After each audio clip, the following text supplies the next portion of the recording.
number one for local news in Ottawa and the Valley. This is City News, now on 101.1 FM and 1310 AM.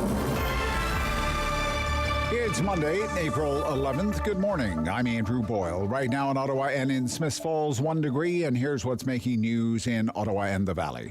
We get the first update from the province's Chief Medical Officer of Health in almost 4 weeks today. Since that time, most COVID-19 health measures have been lifted, and the province now finds itself in a sixth wave of COVID-19. Here's City News reporter Kevin Meisner. When he speaks at 1 this afternoon, Dr. Moore will detail expanded access to antiviral treatments in Ontario.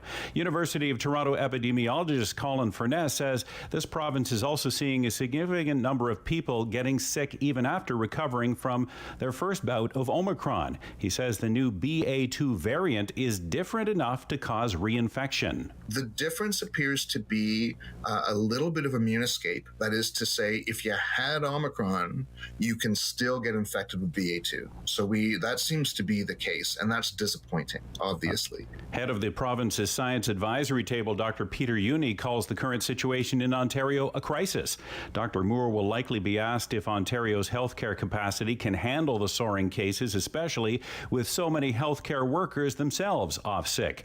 Kevin Meisner, City News. City News time 9:01, and now your forecast with meteorologist Jill Taylor. Sun and cloud today, the high about 12 degrees. For tonight, we'll get into some showers, but not until late tonight, beginning around 9 or 10 o'clock. The low near 5, and for tomorrow, all the way up to 17, well above average. The average high is 10. We'll have sun and cloud. For today, the high 12. And right now in Ottawa and in Smiths Falls, it's 1 degree.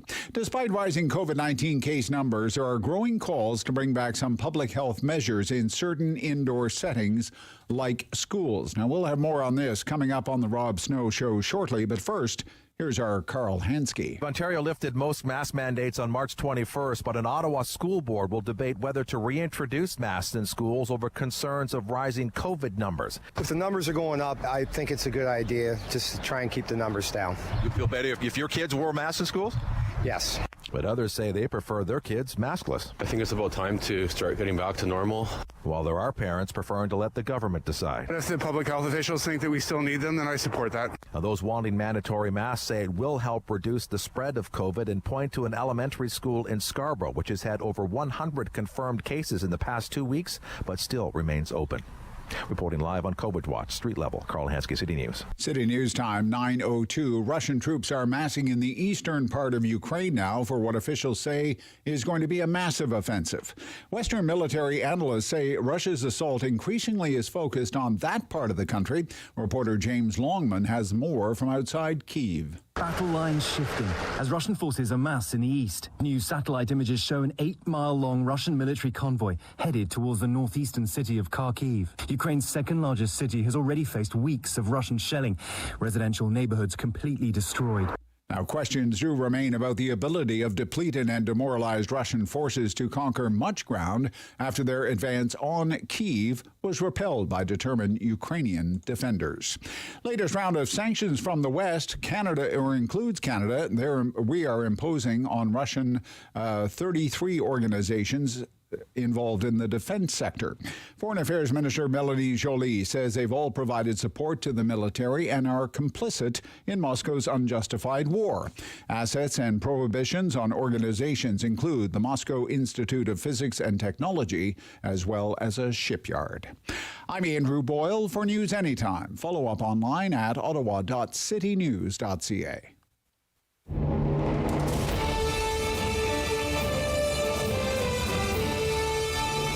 Separating headlines from hearsay. It's the Rob Snow Show on Rogers TV and City News. 101.1 FM and 1310 AM. Reading that parts of Manitoba could get as much as 80 centimeters of snow today. 80 centimeters, 80. Worst blizzard in decades for southern Manitoba, warns Environment Canada. Keep it there. Good morning. Welcome to the Rob Snow Show on City News. Hope you had a great weekend. Thanks for spending part of the day with us. Coming right up, it's Ottawa's third most important industry. You have the industry of government. That's number one. And then you have high tech. That's number two. And then coming in third is tourism. The tourism sector is huge in Ottawa.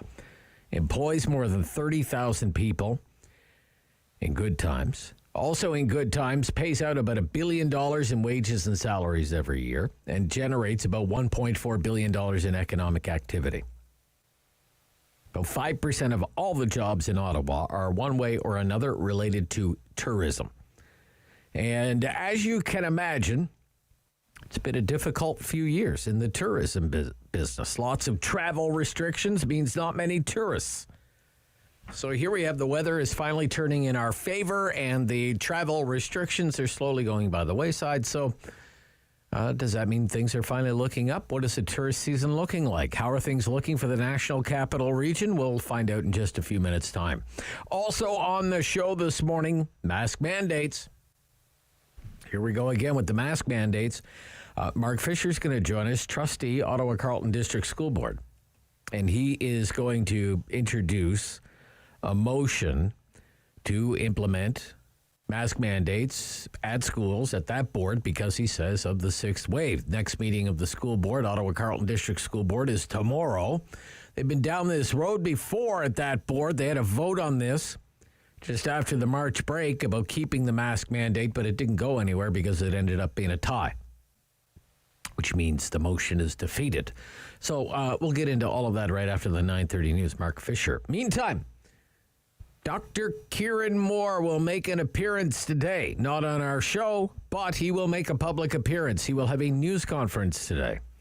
See, the media has been trying to track down Dr. Moore for many, many weeks. He is Ontario's Chief Medical Officer of Health, and he hasn't done a news conference in almost a month. The last time he held a media briefing was on the 13th of March. So if I was a news reporter and I was there, you know what I'd ask him? Where you been? Where you been? All sorts of allegations that he was muzzled by the Premier, Premier Ford. I mean, the way Doug Ford's political opponents describe it, you'd swear the Ford Mobile had picked him up. They drove the F-150 right up to Dr. Moore's office and chained him to a furnace somewhere in the bowels of Queen's Park and said, "You're not allowed out of here until summer vacation." But wherever he has been, he will reemerge today. How does it work, David, with Dr. Moore? If he sees his shadow, we get 6 more weeks of the sixth wave. Is that how that works with Dr. Moore? Something like that, right? He has a big syringe.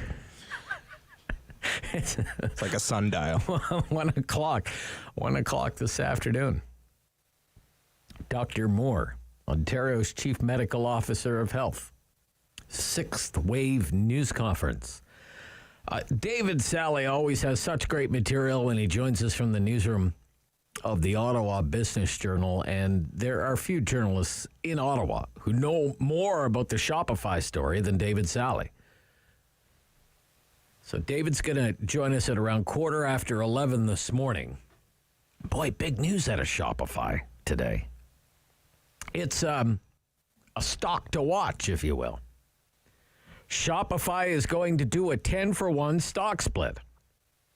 And at the same time, the company will seek shareholder approval for what's known as a founder share for CEO Toby Lutke. In a statement from one of the company's independent directors, Rob Ash, a veteran of the Ottawa tech scene, this move is about aligning Lutke's vision with, quote, long-term shareholder value creation. So that means those shares that are trading on the NASDAQ, those Shopify shares that are trading on the NASDAQ this morning for $757 a share are soon going to be worth $75.70 a share. But everyone will have 10 times as many shares. And it makes the share price more accessible for common people like you and me. And it means in the end, if it all gets shareholder approval, Toby Lutke will have 40% voting control of the company based on the number of shares that he will own. So it's been a bit of a roller coaster. Now, since Shopify went public, back in 2015, its share price is up more than 2,000%. It's done very well, and a lot of people in town have done very well by Shopify. And in the last couple of years, let's face it, it was one of those lockdown stocks. It was a lockdown stock. So it soared during the pandemic. It was up like 185% in 2020. But in the last year, the stock has lost half of its value. Okay, a year ago it was $1,500 US a share, and today it's $757. So it's half of what it was a year ago. But a stock shakeup at Shopify. David Sali going to fill us in on all the details about that. As well, Geoffrey Johnston writes about international affairs for the Kingston Whig-Standard. Great column for the Whig. About the food security issues that the world is facing now because of Russia's invasion of Ukraine, because Ukraine is such a large producer of agricultural commodities, barley, corn, wheat, sunflower oil, all of these big agricultural commodities. And as well, we'll talk about the warning from Ukrainian officials, warning Ukrainians in the eastern part of the country, you need to get out. They need to get out. They need to get out now, with expectations being for another major military offensive by the Russians in the eastern part of Ukraine. And if we have some time with Geoffrey this morning, we may even talk about the election in France, now into its final stages. Macron leading Le Pen, but it's not over yet. As well, Barry McLoughlin will be here, our communications expert. We're going to talk about, the communications that are coming out of the Conservative Party's leadership race. Poilievre, it's just amazing. It doesn't matter where this guy goes, he attracts a crowd. I can't wait to see what it looks like when he hits up Alberta. I guess that's the next stop on the Poilievre tour, is Alberta over the next few days. He had no problems attracting big crowds on the West Coast in places like Kelowna, like a few thousand people packing him in there. And while he was doing that, one of his rivals, maybe his main rival, Jean Charest, was doing the rounds of the TV talk shows. He was on CTV's Question Period yesterday, and in Quebec, he was on the very popular talk show Tout le monde en parle. And Charest is really going after Poilievre now. Charest is basically saying Poilievre is unfit for office. He has disqualified himself because he supported the truckers.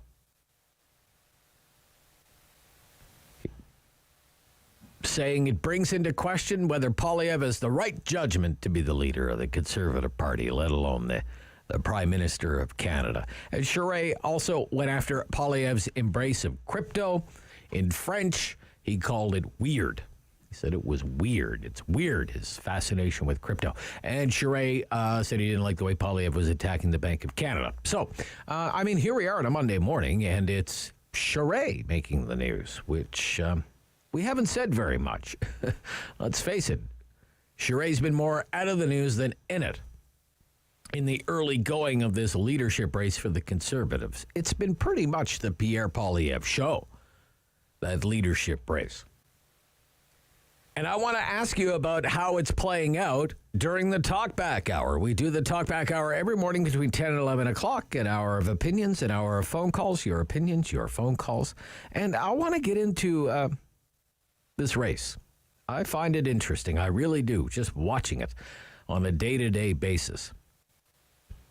I wonder now, and I'd like to know your opinion. My opinion doesn't really matter. It's your opinion that matters.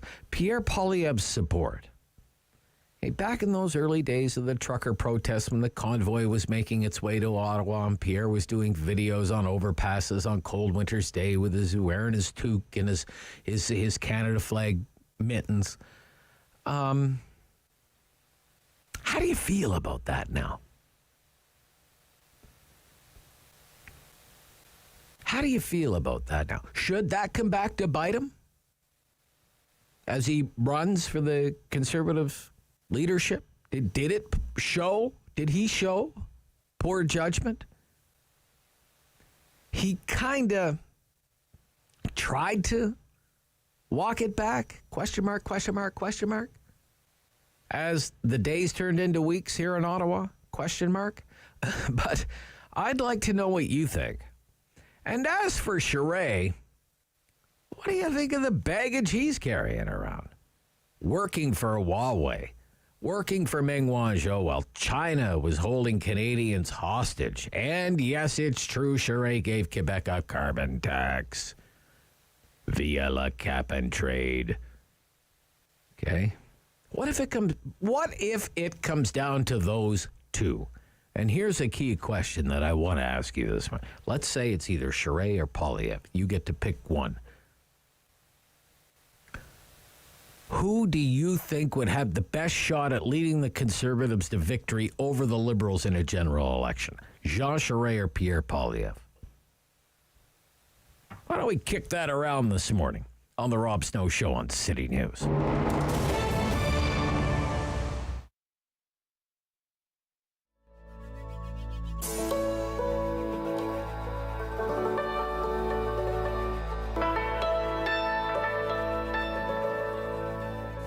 My name is Tamara Rudenko Karalambi.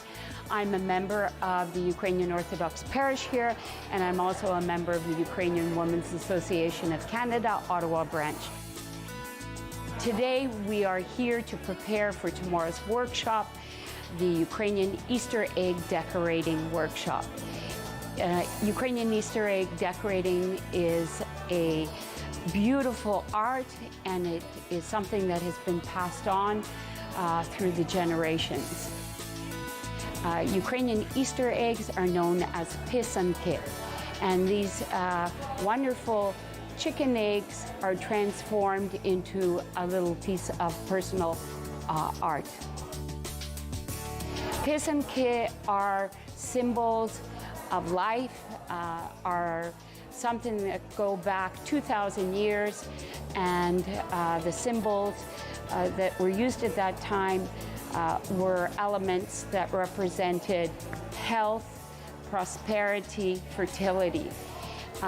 So these are really important to us to celebrate today as we are moving into spring and celebrating the coming of spring.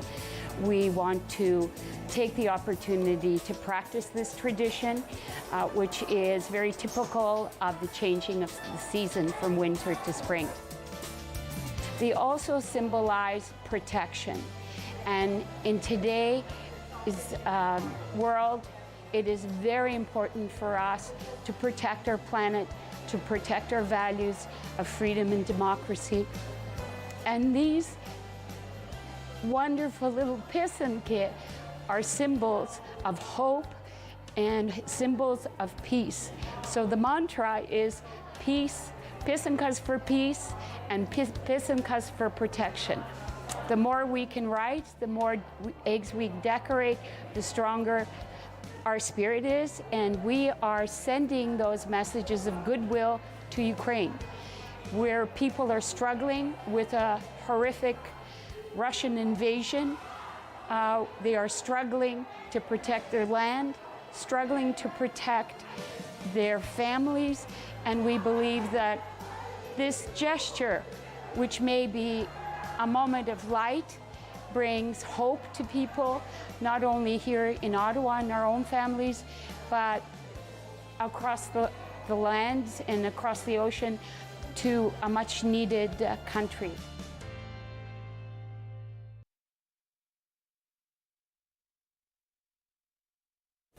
The world is changing. So keep up with Rob. The Rob Snow Show returns on Rogers TV and City News, 101.1 FM and 1310 AM. What is the outlook for one of Ottawa's most important industries, the tourism industry? The Ottawa chair of the Ontario Restaurant, Hotel and Motel Association, Sarah Chown, back with us on City News. Good morning. Morning, Rob. How are you? I'm good. How are you? Good. Happy Monday. Nice and sunny Happy out Monday. today. Yeah. Happy Monday. Yeah. No, it's beautiful, and apparently we have a few nice days ahead. So we'll take it. We deserve it. Certainly. Agreed. It's been kind of a chilly, wet spring so far. So, from a tourism point of view, what have the last 2+ years been like? I mean, it's been devastating, right? Definitely. As we all know, that there's been a serious lack of tourism in our city, be it local, domestic, or international travel. We certainly haven't seen what we're used to seeing in Ottawa, and it's been devastating for all of those businesses that thrive on that sector. So, you think of things like the hotels and restaurants and attractions and everything that comes along with tourism. All of us have been severely impacted by the pandemic. Yeah. Now, I know people in the industry have, they've really tried to lure people here. Hey, if you live 2 hours away or 4 hours away, like day trips or overnight trips, so that there would be less reliance on, say, cross-border trips or international travel. Let's try to get people here from Kingston, Montreal, Toronto, whatever the case might be. But how successful is that? Right? How successful has that been, do you think? We've seen a little bit of an uptick, I would say, in the last month or so of people that are doing that rubber tourist, driving in from places like you mentioned, Kingston, Montreal, Toronto, spots that aren't too long of a drive, and they can come here on a Friday and stay over the weekend at the hotels. And we did see some of that last summer as well, which was nice. And I expect that we'll see more of that this summer. Certainly, we hope we will, and I anticipate we will, especially with the return of events and other things that are going to drive people to the city. You see some of those in-person things that are going to start happening again, stuff like race weekend and performances at the NAC, Blues Fest, and I'm not sure what the plans are for Canada Day yet, but those are drivers that will bring people into town. And like you said, like those people that are driving in, maybe they're taking a train in or a short flight in from somewhere within the country. Yeah. Be nice to have some clarity on Canada Day.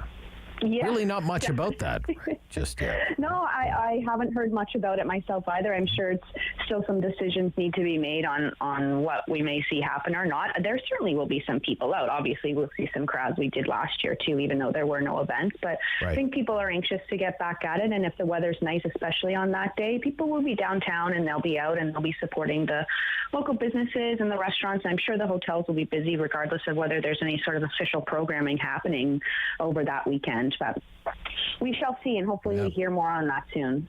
In your experience, when people come to Ottawa, whether they're coming from 2 hours away or 2 continents away, whatever the case might be, when they come to Ottawa, what do they want to see? What do they want to do? What's been your experience? I think it's a variety of different things. We see a lot of different types of travelers here. So you'll see the family travelers that want to have things to do all day. They want to be out dining. They want to go to museums. They want to take a little boat ride down the canal. And then you'll see people that want to come here and relax and take it easy and just sort of see the sights. And you see different lengths of travel, too, for people that are coming in, international guests or people coming in from the States. You see maybe they're staying for a longer period of time versus those people that are coming in from Montreal and are just sort of here for the weekend or a couple of nights during the week. But I think they want to see everything, and they want to enjoy our city and check out the Byward Market and see all of the stuff that we have to offer. Go take a tour down Wellington Street and look at Parliament Hill, unfortunately from the outside, but I believe they're opening up tours of West Block as well in the next month or the following month. So that will start to bring people back in as well. And so, yeah, I look forward to it. Good. Oh, we have a little bit of breaking news, and it ties in nicely with our topic, actually. We will have some tourists in Ottawa. There is going to be a royal tour. Here we go. Let me just read this here. This is just breaking news. Now, Her Excellency the Right Honourable Mary Simon, Governor-General of Canada, is pleased to announce that their Royal Highnesses, the Prince of Wales and the Duchess of Cornwall, so Charles and Camilla, have accepted the Government of Canada's invitation to undertake a 3-day royal tour in May. Amazing. Will include stops in Newfoundland and Labrador, the National Capital Region, and the Northwest Territories. to celebrate the Queen's Platinum Jubilee. So there we go. That's good. That's good. Amazing. Well, right? And that's good for our city, right? Things like that happening, it's going to drive more attention to Ottawa and hopefully bring other travelers in that want to come and check it out when they're here or even after they're here. And it gives us a little sense of relief that people are being encouraged to come here and travel again, which is what we need in this city. You know, tourism is a massive part of our economy here. We employ a ton of people in this city, and we really need to get back at it. Yeah. Now, give me a sense of things. When people arrive in Ottawa, they, say they go to your place, Metropolitan, and with the way restrictions are now, the mask mandate is gone, capacity limits are pretty much gone. How are they feeling right now? What's the mood right now?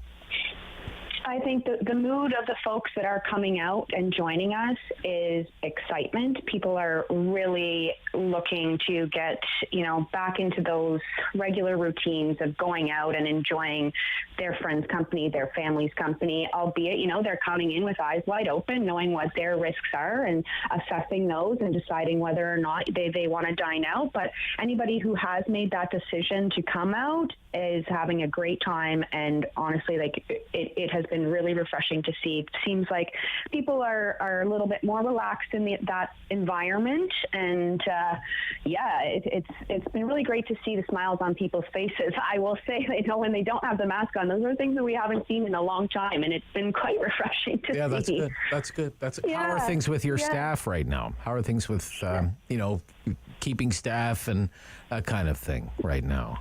It's been all right. I mean, many other sectors are going through the same issues right now, and all across the city and the province, with the increased COVID numbers, we do find that staff are obviously getting COVID, and we're having to deal with that on a sort of a weekly basis and ensuring that we can manage our employment levels. We haven't personally run into enough, trouble where we've had to shut down or limit any hours, but I do know some places that have had to do that, and it's very unfortunate. But, staffing is a little bit of an issue, and hopefully, come summer, that works its way out a little bit. Okay. Thanks so much for the time this morning. Great to hear Rob. you. Yeah, bye-bye. Yeah, have a great week. Enjoy the weather. Yeah, bye-bye. Sarah Chown is the chair, Ottawa Restaurant, Hotel, Motel Association, also managing partner at Metropolitan Brasserie. So, that breaking news. We'll have more details coming up throughout the morning. Royal Tour of Canada coming up in May. Prince Charles, and Camilla.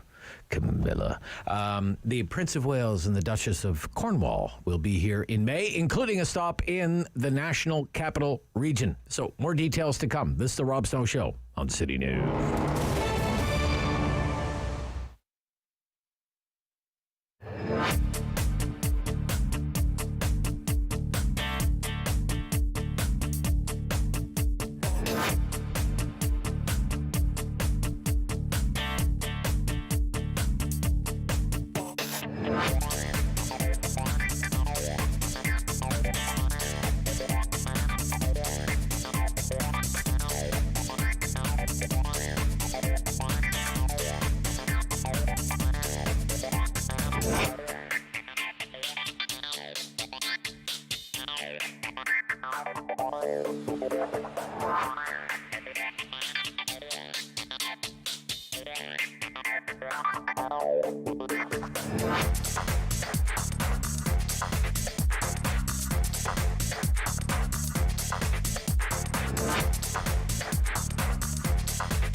news in Ottawa and the Valley.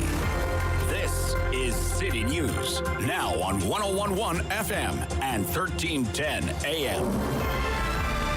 It's Monday, April 11th. Good morning. I'm Andrew Boyle. Right now in Ottawa, 4 degrees, 5 in Smiths Falls, and here's what's making news this hour. The province's top doctor will hold his first public briefing in about 4 weeks. This afternoon, Dr. Kieran Moore has not made any public address over COVID for almost a month now, as mandates drop and case indicators rise. Moore will address that at 1 o'clock this afternoon. As Ukraine is prepping for a new offensive in the eastern part of the country from Russia, the World Bank says Ukraine's economy is going to shrink by just over 45% this year because of the invasion. The World Bank also says the unprecedented sanctions imposed by Western allies against Russia will lop off more than a tenth of its economy in 2022. The Prince of Wales and the Duchess of Cornwall will be visiting the area. It's part of a 3-day visit to Canada. That is happening next month. The actual dates have not been released by the Governor General's office just yet, but the couple will visit Newfoundland, Labrador, the Northwest Territories, and the National Capital Region. City News Time, 9:31. I'm Andrew Boyle for News Anytime. Follow up online at ottawa.citynews.ca. Firm. Fair. Fun. The Rob Snow Show returns on Rogers TV and City News, 101.1 FM and 1310 AM. Mask mandates up for debate. At a meeting this week of the Ottawa Carleton District School Board, Trustee Mark Fisher joins me this morning on City News. Good morning. Good morning, Rob. Nice to hear from you. Likewise. What does it say in your motion? Well, our motion effectively is, or my motion is effectively trying to start a conversation about bringing back masking in Ottawa Carleton District School Board buildings for our staff and our students. Okay. Why? Well, I think when, we've seen the last couple of weeks increasing concern in the city of Ottawa, we've seen an incredible spike, particularly from sewage treatment sampling. Obviously, there is increased concern from the Chief Medical Officer of Ottawa and her peers at Ottawa's area's hospitals, and even Public Health Ontario, through its latest risk assessment, I think has indicated that there is concern across the province, and I think all of that combined, there's certainly increasing support for reinstating some different layers of protection, particularly in schools, and that includes masking. And so I'm bringing this forward to start that conversation again, and see what role the school board can do in trying to address this serious situation in the city of Ottawa. Okay. What can the school board do? Well, we certainly have the authority from my perspective, and we found this last fall when we instituted a vaccine mandate for our employees as well as an expanded mask mandate for our students that, when required and when advised by health authorities like Ottawa Public Health and others, we can put in place different measures to make the workplace and the learning environment as safe as possible as part of that broader pandemic response in the city and the province. And so that's what I'm seeking to do here, and I certainly feel it's within our authority to do that. Okay. So you don't need the go-ahead from anyone at the provincial level or Ottawa Public Health? Well, Ottawa Public Health has been very public. Dr. Vera Etches was very public last week, and I think more public than she was, before the restrictions were being lifted by the province, to say situations changed and we have to rethink how we're responding to the pandemic in the city and the growth in cases, and that she's fully supportive of any school board in Ottawa, wishing to adopt a mask mandate for their staff and their employees. And so she's very supportive, and I think that's as far as she can go right now, because she doesn't have full control over school boards like she does the broader community. But I think the signal that she has sent is very clear, and is probably more clear than it was even a few weeks ago before March break. Okay. All right. What's the situation with the Ottawa Carleton District School Board schools? How many outbreaks are there? Are any schools closed? What is the situation? Great question, Rob. And so it's the last number of weeks and months has been really difficult, I have to say, with the removal of the testing and the reporting. And so we are flying a bit blind. There is a certain amount of testing going on, and we know that broadly in the city and in our community that there are cases, and those cases are showing up in schools. What I have seen in the last number of weeks is definitely an increase in classroom closures. just last week, my middle daughter's classroom was closed twice so they can move her teachers to staff younger years, because obviously they cannot learn in a self-directed way as well as students in grade 7 or grade 8. And so those classroom closures are happening, and they're certainly happening more and more in my zone, which is a zone that's been probably the hardest hit throughout the pandemic for a variety of reasons. So we're definitely seeing an uptick in classroom closures and just the broader pressure of trying to find replacement teachers, which I think, is an issue that a lot of businesses and even the hospitals are starting to face. Okay. That was going to be my next question. What's happening with staffing levels in schools, with teachers, not just teachers, but support staff as well, custodial staff, librarians, Sure. whatever. Well, just in a broader sense, I think we're just finding more absenteeism. And obviously it could be for a variety of reasons. There's a gastro virus going around in the city as well, amongst other bugs. But we are starting to see higher levels of absenteeism. That's both within our own employee base, but also the ability to find, replacement teachers to come into the school on a temporary basis to backfill. And so when that happens, a classroom unfortunately has to close, either because you can't find the teacher or that teacher is being reallocated to another priority classroom. So that is certainly happening more and more. So finding supply teachers is... Yes. Okay. Very, very interesting. Okay, so walk us through how it works at a school board meeting with a motion. How is this all going to work? Will this issue be settled tomorrow? Well, I hope it will be settled, Rob. Obviously, my trustee colleagues, I think, have recognized the situation in Ottawa and the urgency, and because of that, we've called for a special board meeting. What we've done is added it to the agenda of our regular scheduled meeting on Tuesday night, and so we will discuss it in and around 9 o'clock. Hopefully the discussion will be pretty straightforward, and we'll be able to pass it before our meeting officially ends that night. If not, then perhaps there's a need for a continuation meeting to continue the debate. But I think my colleagues recognize the importance of the issue and the timeliness of the issue, so hopefully it can be resolved Tuesday night one way or the other. Okay. All right. And come into force when, then?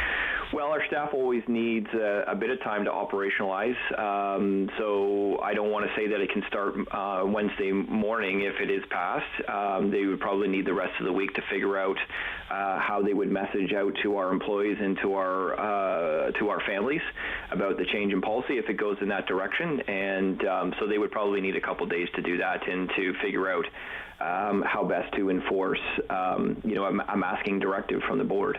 Okay. All right. Very interesting. Okay, I read that you're not running in the next round of school board elections. That's is that correct, right? Rob. Yeah. 13, Why is that? 13 years. Well, it's been 13 years, and I've enjoyed every minute of it.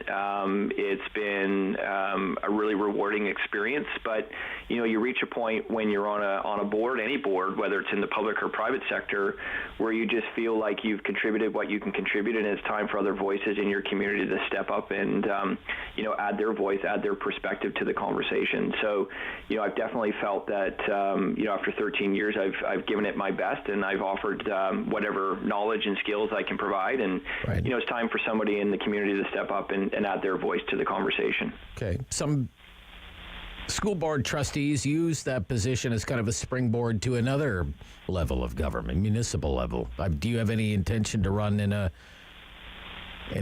ward in No. the municipal election? No, you've had enough of running and elections. Well, I don't know if I've had enough about running, and I certainly enjoy this part of public service.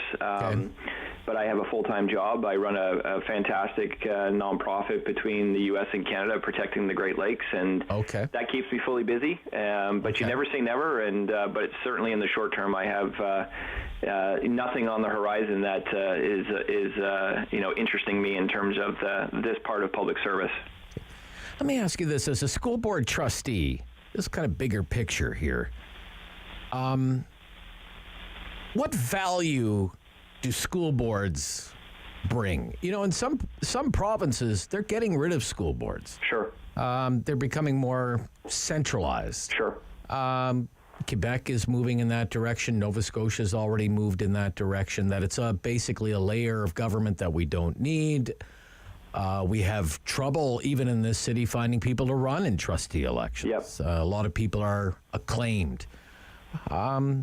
What do you think about the need even for school boards anymore? Rob, I think we could have a whole show just on that topic. Yeah. I definitely feel over the last, or at least my time as a trustee, the last 13 years, there has been greater centralization. And it certainly made the job of a school board trustee as a school board that much more difficult. And clearly we've seen some differences of opinion about the authorities of school boards even during the pandemic. And I do think that there is a bigger question about what is the future of school boards in Ontario. That is a provincial issue, not a school board issue. I still feel that, as we've seen through the pandemic, there's lots of things that school boards can do, to advance public education and be able to do that in a localized way and be responsive to local conditions. So I certainly still see value in that role, but it's fundamentally changed over the last, 13 years plus, and it has become more centralized. And I do think there needs to be a bigger question about where is the public education system going in Ontario. But we can have a whole show on that. And if it's not, school boards, is it one school board versus 4 school boards, right? We have 4 school boards systems in Ontario, and so I think there are some big questions that we need to be asking ourselves, broadly speaking, about public education in Ontario, and how do we create the best education system in the world, because this is our future talent, this is our future economy. So that's a big question, and I hope we have it at some point in time. Okay. Hey, thank you. Great to hear from you. All the best. Thanks, Rob. Yep. Bye-bye. Mark Fisher is a trustee with the Ottawa Carleton District School Board. His motion on bringing back the mandate will be debated tomorrow at the next meeting, emergency meeting of the Ottawa Carleton District School Board. When we come back, Barry McLoughlin from Transformational Leadership Consultants, TLC. This is the Rob Snow Show on City News.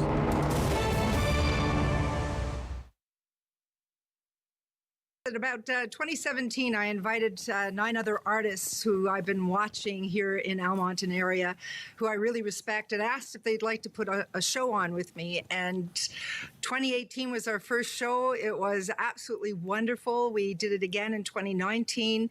And as you just mentioned, 2020, we had to cancel because of the pandemic. It was so successful. We weren't even sure initially if this was going to work, but we had 1,600 people show up in 2019 over 2 days.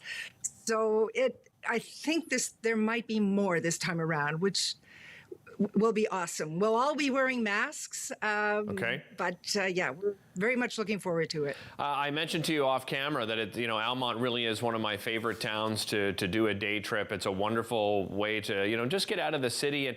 But there's something special about Almont when it comes to the arts. It seems to be just a vibrant artistic community.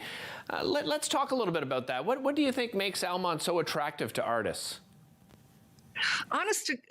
We don't know. Everybody who's here who is an artist, and there's a lot of us, we know that Almont is all about the arts, all about culture. We have a newspaper called The Hum. It's all about entertainment and anything to do with arts and culture. We have Puppets Up coming up. We have so many festivals and theater plays. The Textile Museum, where we're going to be having our show, has different exhibits throughout the year, and it's all got to do with creativity. It's just a mecca for anything to do with the arts. It's a wonderful, wonderful place to live. We're seeing, of course, some of the pieces, some of the art, the styles that we're going to see at this year's 10 Collective show. Tell me a little bit more about what people can expect. What sort of mediums will we see? A wide range, and it's definitely the cliche saying, something for everybody. Multimedia, there's abstract, there's expressionism, representational art, high realism. If you looked at the names, people will see the names of the artists, some of them are very recognizable, and when you go to the website, you'd see for yourself as well. Very diverse styles, very different mediums. Yes. Definitely something for everybody to just come in and enjoy, and there will be paintings that are available for sale, but you don't have to come and feel you have to buy. Right. It is definitely to show our work. Eileen, how important are shows like this to artists like yourself and the other 9 artists that are participating? it's quite important to get out. Yeah. Regardless of the pandemic, we are a very solitary group of people. And I mean, our art is always created in our studio with the lights over here and nobody comes in, and we're very solitary.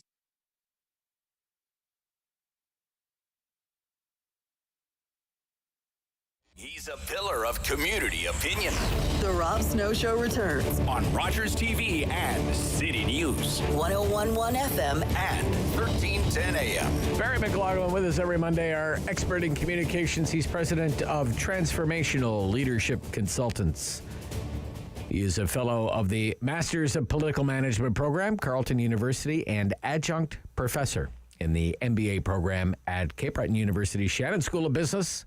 And good morning and welcome back. I hope you had a nice weekend, Barry. I had a great weekend. That's good. Thank you, Rob. Good. Yep. I'm so excited just knowing now that Charles and Camilla are coming to Ottawa. I just have to really? get my heart rate down a bit. Yeah.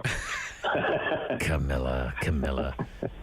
I feel sorry for them because they did do You feel sorry for them? Really? Well, that side of it is a little bit sorry for them. Post, Will and his tour, his son's tour, which was really quite a hit in Canada. Yeah. When Charles and Camilla did one, it was like it barely created a blip.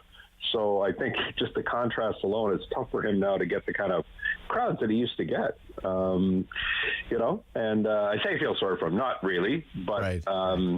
I think he's one of those guys that, he's somebody that over time has grown on me. I think people used to mock him, but he was one of the first real environmentalists out there. People used to roll their eyeballs at him. You know what? He's a pretty sincere guy that, speaks up for important issues. So I've become somewhat of a fan of his over many decades.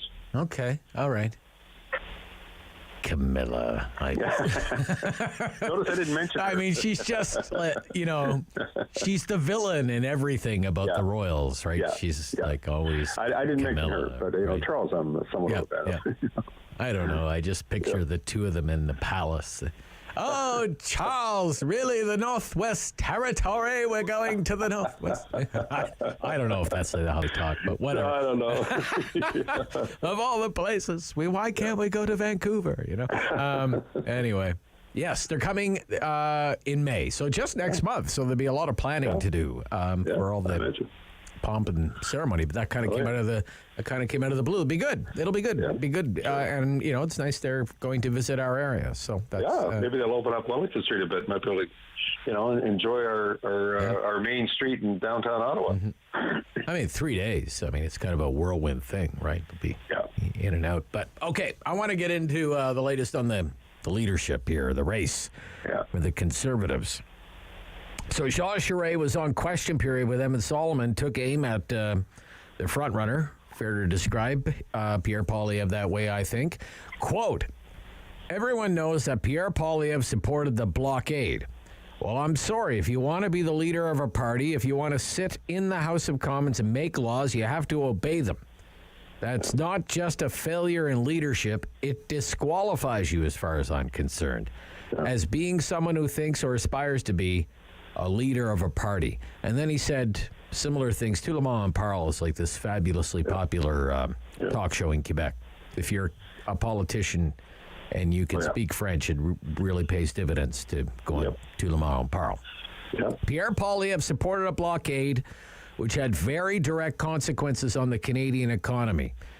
He also wondered about Poilievre's interest in crypto. Quote, the cryptocurrency business, between you and me, it's weird.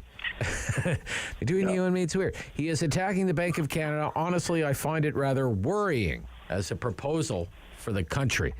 What do you think? Well, I think, I think it shows you that just being the nice guy, announcing policies and so on, only gets you so much. You barely make it into the news. But when you attack your opponent, you lead the newscast on it. You finally, this is the first, I think, time Jean Charest, other than his lunch, which kind of slightly fizzled, other than that, he hasn't really hit the news. And so I think it's showing that, yes, he's taken the proverbial gloves off. He's got to go after Pierre Poilievre. They always say you have to go after the front runner. You can't ignore the front runner.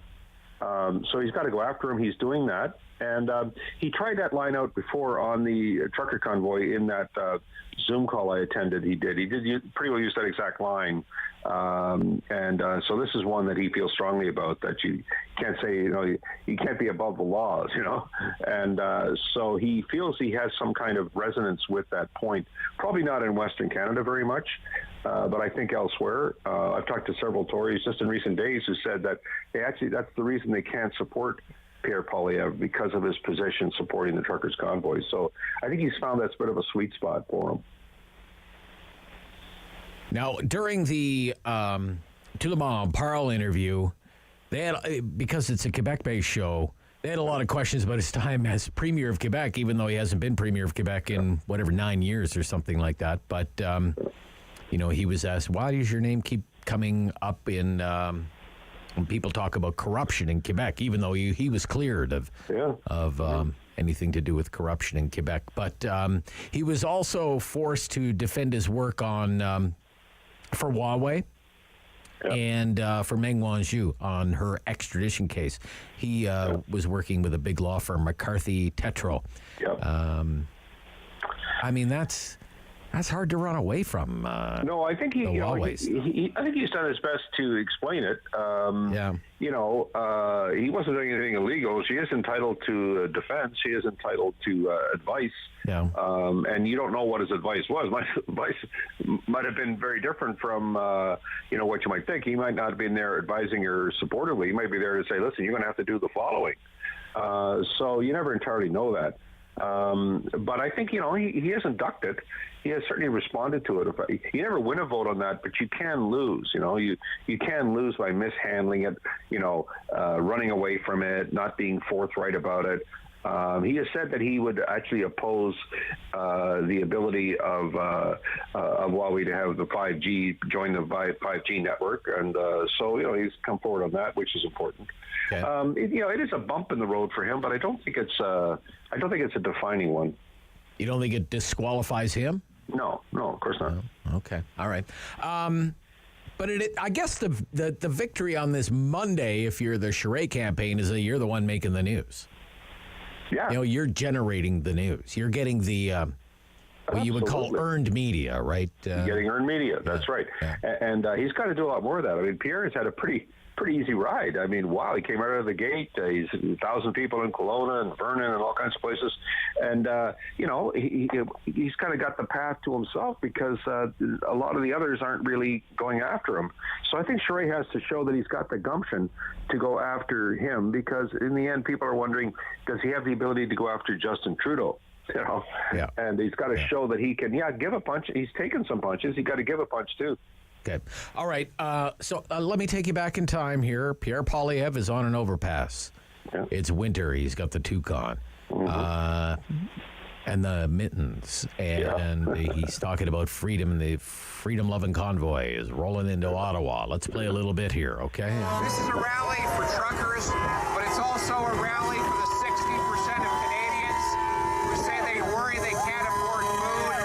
It's for the 60-year-old small businessman who spent his entire adult life building up an enterprise. All right, that's when they were on their way into Ottawa. And I remember being on the radio and taking all kinds of phone calls from people who didn't describe themselves as political people at all, and yet they felt compelled to come out and stand along the side of the highway and be on the overpass. And, he was hardly alone. But a lot of those people, I think, didn't think the truckers were going to stay a month, right? Right. So exactly. I mean, that was it was probably fairly popular to support them on their way in, but once they set up camp, once they were not moving, and once they decided to dislodge the democratically elected government and replace it with appointed people making decisions for Canadians, such as the Governor General and the appointed Senate, he kept on his support for him. It's kind of, it's kind of strange. Like, how do you ignore all that? So I think that the die was cast once they had settled in, and once we saw the fuller scope of what they were calling for. And I think that, but he stayed with them. So, it's a voter universe that Pierre knows very well. Mm-hmm. He's going to own the base of the progressive, the conservative government. He's going to own it. He's not going to own that PC vote. He's not going to own the red Tories. But he's got a voter universe, and his big thing is, can he translate all of these thousands of people that come out for his gatherings into actual members who will actually then vote? That is the big challenge, and you hear a lot of scuttlebutt that they're showing up, but they're not necessarily converting them. I have no idea, but obviously this is a really big challenge for him. I'd have a hard time believing that somebody would attend a Poilievre event and not buy a membership. I just have a feeling that if somebody's going to wait an hour outside and then wait another hour to get a selfie with the guy, I think you shouldn't have a hard time doing the final sale. There's mail-in ballots. There's multiple ballots. There's a lot of things where, the strange part about the way this is all being done is the equal points to each riding. This kind of thing. Charest really has Quebec as a really important part of it. If he can't own Quebec in this vote, look out.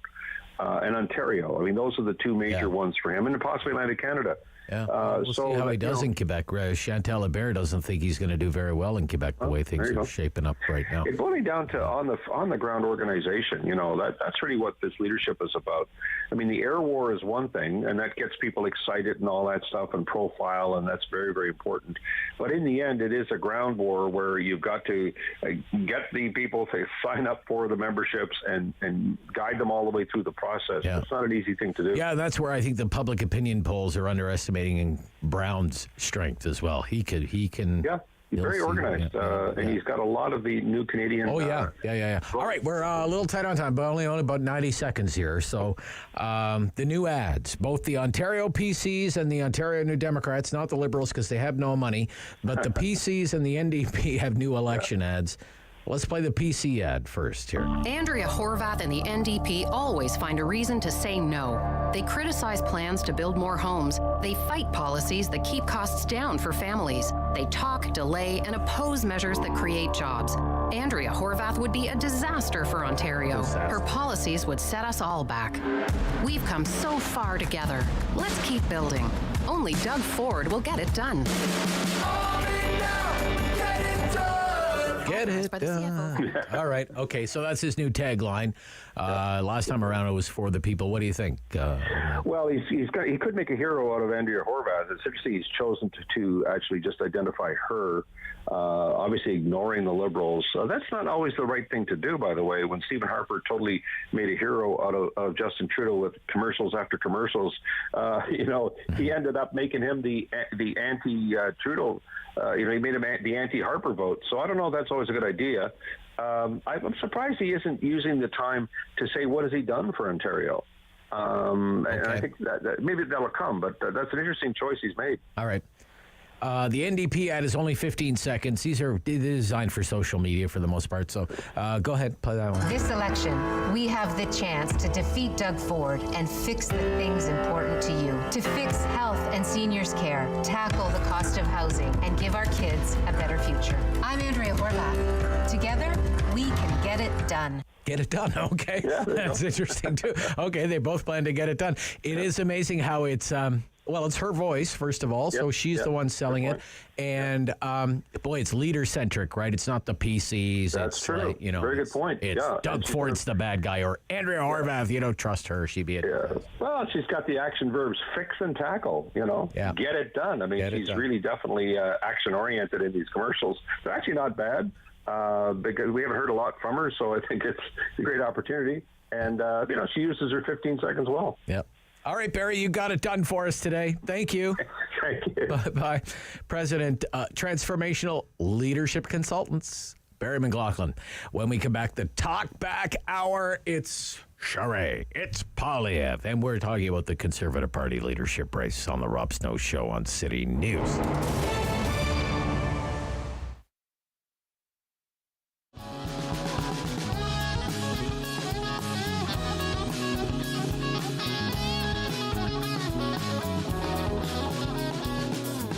Hey, I'm Ash Ravens. I'm a singer-songwriter in Ottawa, Canada. I'm performing on Encore Ottawa 3.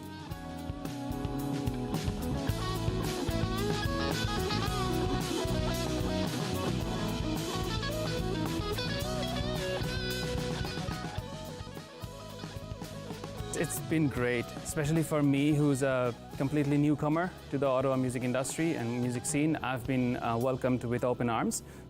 I'm a member of OMIC, and I'm loving it so far. This kind of concert series promotes music and gives us newcomers or even like new bands a big chance to showcase their talents and share their music with the world.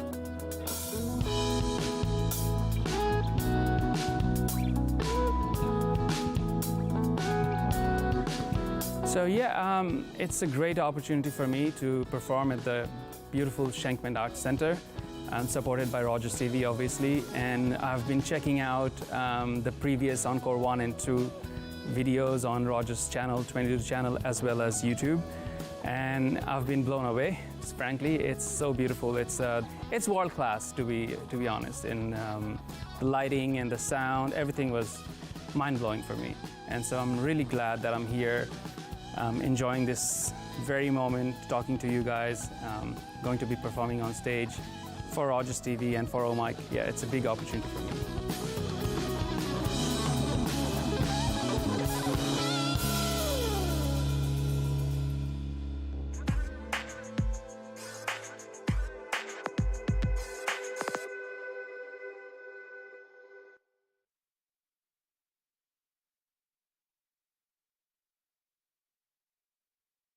This is City News. CIWW 1310 AM in Ottawa. And CJET 1011 FM in Smiths Falls and the Valley. Number one for local news in Ottawa and the Valley. This is City News. Now on 1011 FM and 1310 AM. It's Monday, April 11th. Good morning. I'm Andrew Boyle. Right now, 4 degrees in Ottawa, 5 degrees in Smiths Falls, and here's what's making news in Ottawa and the Valley. The Public School Board in Ottawa says with reduced COVID testing, they're flying a bit blind. One of the trustees, Mark Fisher, says he has seen classroom closures in some schools, including those of one of his children. And Fisher says that's one of the reasons why he's bringing in a mask mandate proposal for schools. That'll be debated at the next board meeting tomorrow. He believes he has the backing of Ottawa Public Health and Dr. Vera Etches. She's very supportive, and I think that's as far as she can go right now because she doesn't have full control over school boards like she does the broader community. But I think the signal that she has sent is very clear and is probably more clear than it was even a few weeks ago before March break. Now, Fisher says they are dealing with higher levels of staffing level due to illness. He doesn't have an exact figure for COVID and says there are other things making the rounds, like a gastrointestinal problem lately in the city. The province's top doctor will be giving a COVID update early this afternoon, and our Kevin Meisner has the details. Dr. Kieran Moore will give us a COVID status report at 1 this afternoon, his first appearance since the middle of March. In that time, the mask mandate and vaccine passports have been dropped, and cases have soared in Ontario. Head of the province's science advisory table, Dr. Peter Juni, is set to return home to Switzerland, but tells Breakfast Television he plans to stay in his position for as long as possible. It's not quite clear because we're in a crisis right now when I will, step down as director relatively soon. I will probably stay on the table as a member until probably end of May. The mask mandate on public transit is set to expire in Ontario in just over 2 weeks. Dr. Moore will likely be asked about that today. Kevin Meisner, City News. City News time at 10:03, and now your forecast with meteorologist Jill Taylor. Sun and cloud today, the high about 12 degrees. For tonight, we'll get into some showers, but not until late tonight, beginning around 9 or 10 o'clock. The low near 5, and for tomorrow, all the way up to 17, well above average. The average high is 10. We'll have sun and cloud. For today, the high 12. And right now, it's 4 degrees in Ottawa, 5 degrees in Smiths Falls. City News time at 10:04. Russian troops are massing in the eastern part of Ukraine now for what officials say will be a massive offensive. Here's reporter James Longman, who is near Kyiv. This country is still reeling from the shocking Russian attack on a train station in the eastern city of Kramatorsk. It left 57 people dead, including at least 5 children. Thousands have been using the station, trying to flee the east ahead of Russia's next attack. Ukrainian President Zelensky vowing his country will be ready, saying they can even use more missiles against us, even more aerial bombs, but we're preparing for all our actions. We will respond. Now, Russia's initial invasion stalled on several fronts as it met with stiff resistance. The OPP conducted a commercial vehicle inspection in the Russell area last week. Police say they pulled over 15 vehicles for inspection. 1/3 of them, 5, taken out of service immediately. They also laid a couple of stunt driving charges for going at least 50 over the speed limit, and one of those people charged was a G2 licensed driver. And a royal visit is planned for later next month. The Prince of Wales and Duchess of Cornwall will visit 3 areas of the country. Stops include Newfoundland, Labrador, Northwest Territories, and the National Capital Region. The dates and times are going to be released soon. I'm Andrew Boyle for News Anytime. Follow up online at ottawa.citynews.ca. Talk back. Hello. On the Rob Snow Show. The phone lines are open at 613-750-1310. Now, the Rob Snow Show continues. And the topic is the Conservative Party's leadership race. It's heating up. Pierre Poilievre's support back in those early days of the trucker protest here in Ottawa. How do you feel about that now? Okay. Did that show poor judgment? That's what his rival Jean Charest claims. It should disqualify him. What do you think? Should disqualify him, not only as a leadership contender, but certainly for a prime minister. Now, these are the words of a rival. Okay, but I'd like to know what you think. Those early days of the trucker protest in Ottawa. How do you feel about that now? I remember watching the video because he's prolific with social media, Pierre Poilievre, and there he was. Again, we'll play a little bit of this for you. When the convoy was rolling into Ottawa, Pierre was one of many Canadians who lined the side of the highway and went on an overpass, and this one was from an overpass, cold winter day, and this is what he was saying as the convoy was rolling into our city. It's for the families that can't take it anymore. It's for the people who want to stand up and speak for their freedom. It's for all those that our government and our media have insulted and left behind. It's for the people who work hard to put food on our... All right, that's good. Okay, should that disqualify him? That's what Charest says. Okay, and as for Jean Charest, okay, we're talking about baggage, I guess, if you think that is baggage for Mr. Poilievre. How do you feel about the work that Jean Charest did for Huawei? About 5G. And the work that the law firm Jean Charest worked for did for Meng Wanzhou. She was the daughter of the founder of Huawei that was held in Canada at the request of the Americans. And that law firm worked on her extradition case while China was holding the two Michaels hostage. And Charest did bring in the carbon tax to Quebec, okay? Cap and trade. He brought that in. Should that disqualify Jean Charest? What do you think? 750-1310. And look, here's the big question. Kind of a three-parter, I guess. A four-part. If it comes down to those two, because they're the ones getting all the media attention right now, okay? If it comes down to Charest or Poilievre, who do you think would have the best shot at leading the Conservatives to victory in a general election over the Liberals? Over the Liberals, if you really want the Liberals gone. You have to pick a leader who can beat the Liberals, right? 750-1310, 750-1310, 613-750-1310. Deborah. Good morning, Deborah. You're on City News. Hi, Rob. Hi, yeah, Deborah. you know, this thing about the convoy, the truck drivers lost their jobs. I mean, and when they're driving alone, and at that time, there was no restaurants open, no bathrooms. It was a hard job, but they lost their jobs. So they came in to do what they do, is voice their opinion. Mm-hmm. And they did a study. Half of the money that was dedicated to this, or maybe, I think it was 90%, was Canadian donations. Now, there was... That was north of 80% anyway. It was north of 80%. So the catch is, that shouldn't make a matter. And I think he also went out to see them along with other people. But, certain elements, like if you have a jazz thing downtown, elements attached to it. bad elements. Right. But I mean, they went out to meet him. Now, if the king of the parliament, the what do you call it? But what Jean Charest is saying is it showed poor judgment. No, he didn't. You don't think so? He was meeting Canadians. He was meeting Canadians. Yeah, okay, all right. Okay. Now, Charest, I want to get through some other points here. Charest worked for Huawei. How do you feel about that? How do you feel? How do you feel about that, Deborah? You're not impressed. You're not impressed by that, right? No, because we had the two Michaels hooked up. Exactly. Yeah. What about him bringing in a carbon tax in Quebec? What do you think? Well, that's just great.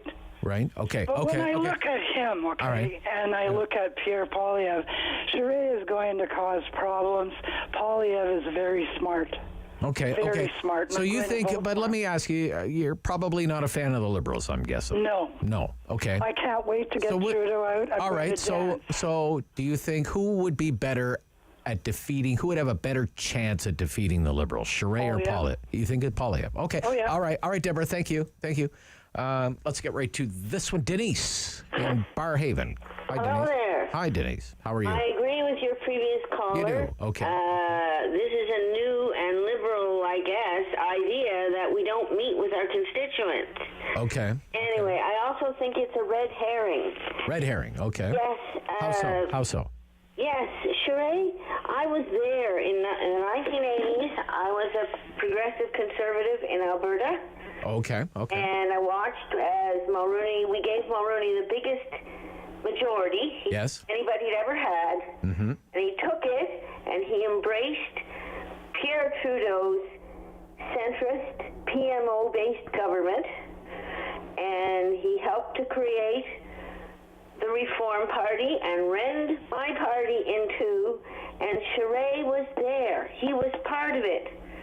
Then when it was very difficult to put it back together, but Stephen Harper, who had also helped to bring it apart, was there to try to put it back together. Where was Charest?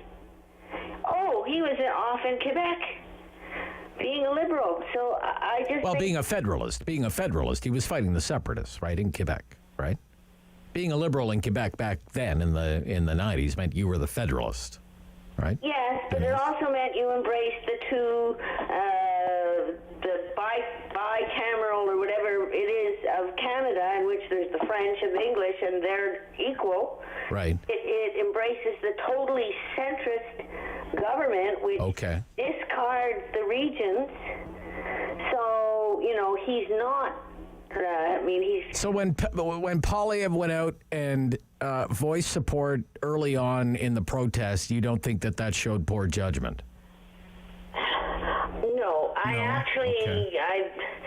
don't think the entire convoy thing was treated anywhere near fairly. Okay, fair enough. I think that they were constituents, and even if they came to Ottawa. Now, the police in Ottawa should have handled it and didn't, but does that mean that democracy is because our Prime Minister thinks he can say, I choose which citizens I respect, that the Conservative Party should adopt that?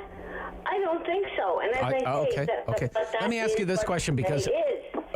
So we should be wary of him, very careful. Okay. Let's say you want to defeat the Liberals. Do you want to defeat the Liberals?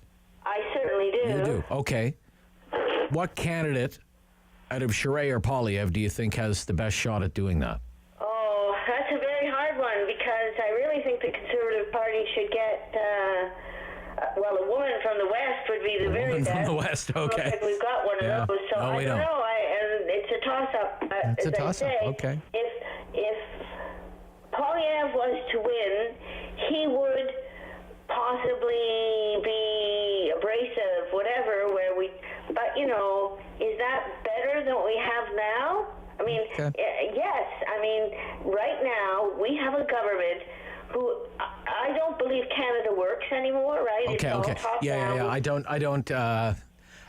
don't really have time this hour. I'd like to get into that topic another day, Denise. The existential battle for Canada, but kind of a meaty issue there. We'll have to wait a little while longer for that. Is it Ed? Ed? Yes, right. Yeah, hi, Ed. Thanks for calling. Pierre Poilievre's support back in the early days of the trucker protest here in Ottawa when he's on the overpass and doing the video. Was he showing poor judgment back then? What do you think? And giving out coffee and donuts also. I'd like to know, Rob, I can ask you a question. Do you remember when the natives were blocking the rail line? Yes, I do. Sure. Yeah, I was on the radio doing radio shows about it. Yep. Where was Pierre Poilievre on that stance? Pierre Poilievre was on television denouncing blockades, I believe, of critical infrastructure is what he was saying at the time. Case closed. Okay. Case closed. Okay. Yeah, he wanted to block. He wanted the government to stop these natives from blocking. They're ruining our economy. Yes. Yeah. Do you think? Does he not think the truckers were ruining our economy? Okay, so you think he did show poor judgment then, right? Sure he did. Okay. Sure he did. He flip-flopped, obviously. He flip-flopped. Well, he tried to walk it back a little later and offer kind of a more nuanced. We actually have the audio. David has the audio of the. This is what qualifies as walking it back a little bit. Play the audio there, David. Whenever you have 5,000 or 10,000 people who are part of any group, you're bound to have a number who have or say unacceptable things. And they should be individually responsible for the things they say and do. But that doesn't mean we disparage the thousands of hardworking, law-abiding, and peaceful truckers who quite frankly have kept all of you alive the last 2 years by filling your grocery shelves with the food that you eat and filling your homes with the products that you rely upon.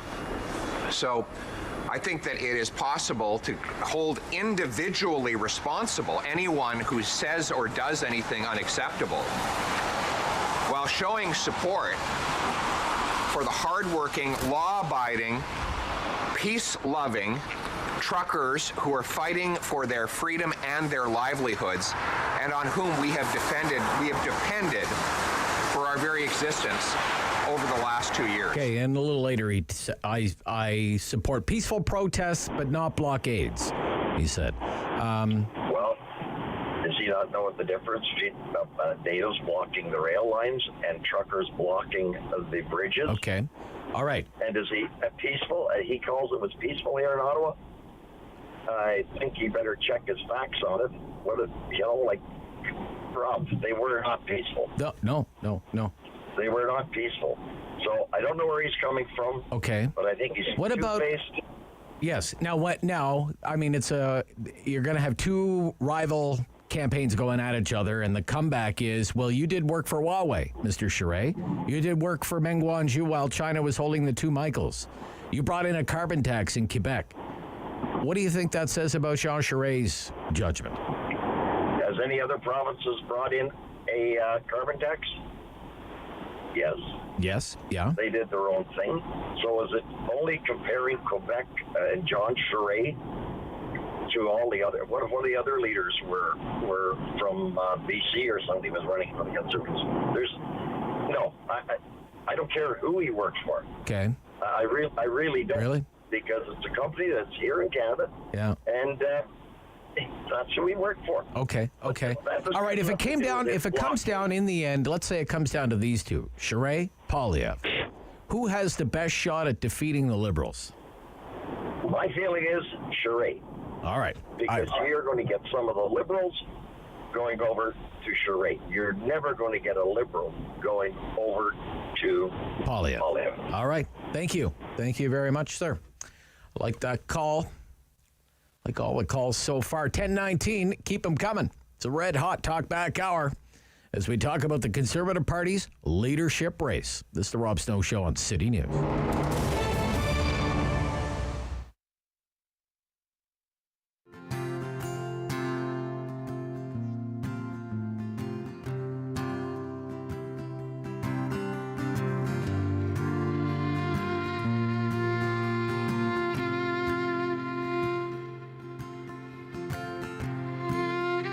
Dear one, we've been waiting for you. And oh, we're thrilled. Beside ourselves, you've arrived. White coats came in heads held low. They talked for a bit, shuffle outside. We closed the curtains, held each other, and we cried.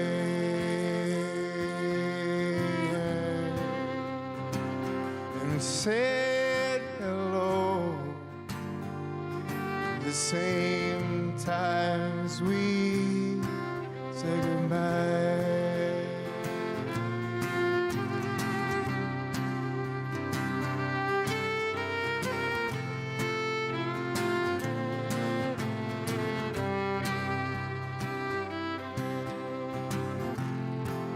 But smallest and wingless, oh, leaving as soon as you'd arrive. Sadness is love wasted, with no little heart to place it inside. Close the curtains and held each other and cried.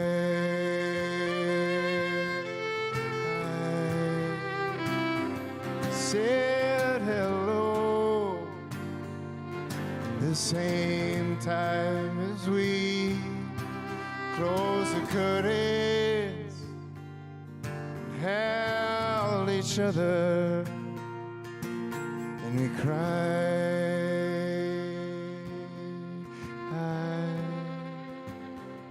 We said hello at the same time as we said goodbye.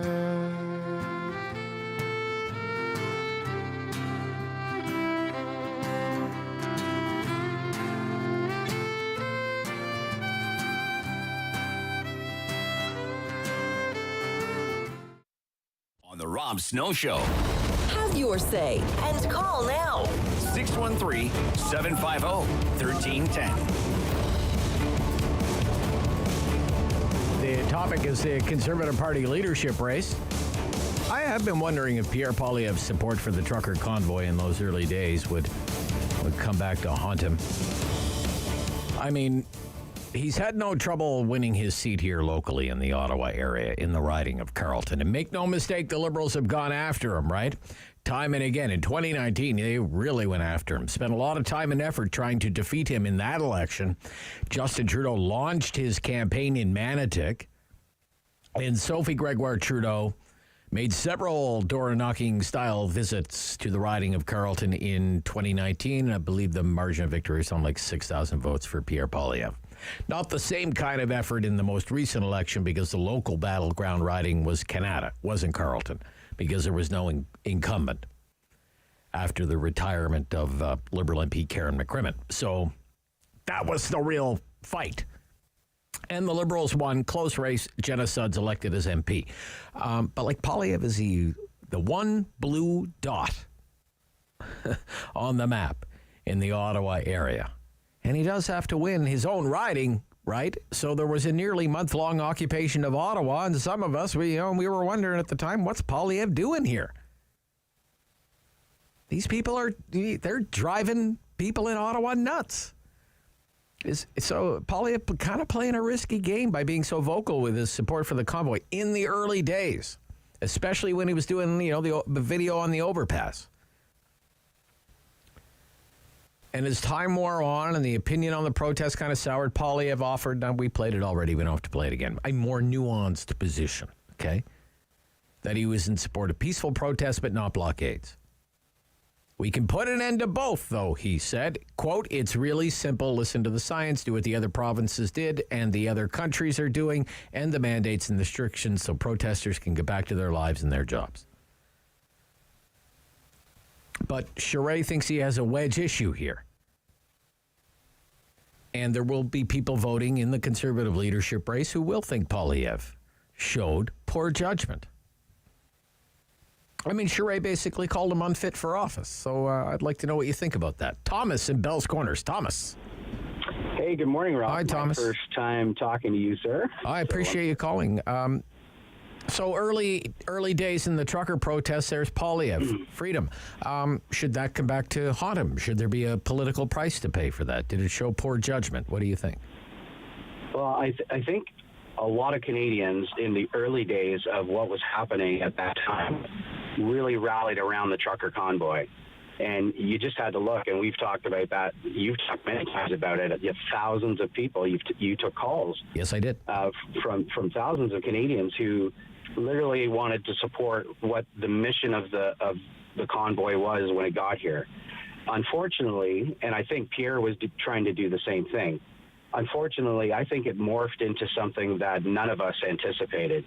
I followed it quite closely with CTV, with your own newscast, and saw that there was a lot of organizations starting to cling themselves to the trucker convoy. A lot of them were professing that they represented the trucker convoy when in actuality they didn't. And a lot of those organizations, led it to be something that became very destructive. And I think, Pierre's follow-up to that was trying to identify that, hey, listen, those groups that attached themselves to the original purpose of the trucker convoy is the reason why he went, those individuals need to be dealt with accordingly. We saw the swastika, we saw the Confederate flag, you saw that mission statement to remove government from another organization, which actually wasn't the trucker convoy, but attached themselves to the trucker convoy.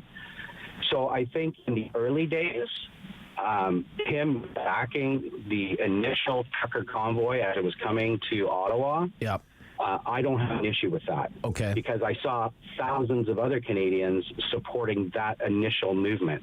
What it morphed into, though, I had no respect for what it turned into, especially for the city of Ottawa. All right. So on the flip side, there you have Jean Charest, and he will face accusations. You worked for Huawei.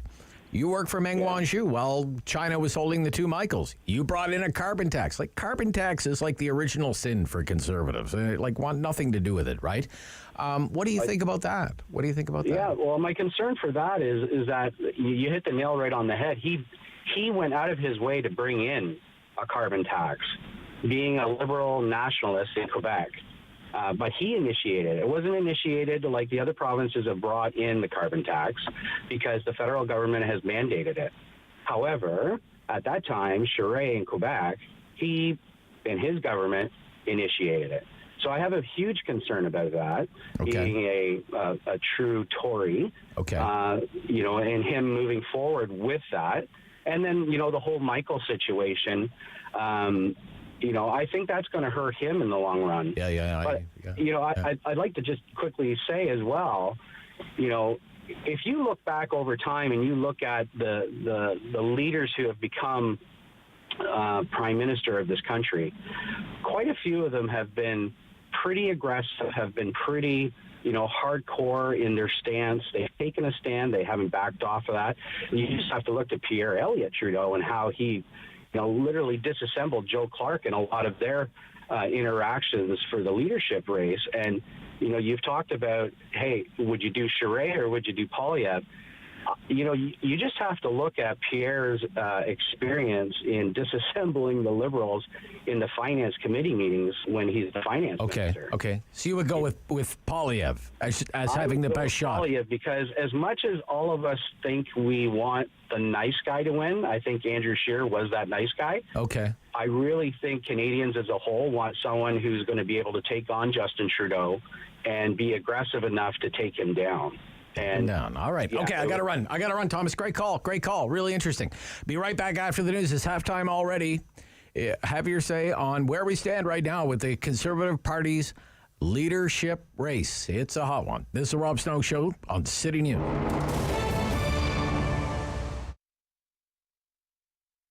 Being a crossing guard works great as part of my schedule as a high school student because I still have time to do my tests and assignments while earning a little bit of cash on the side.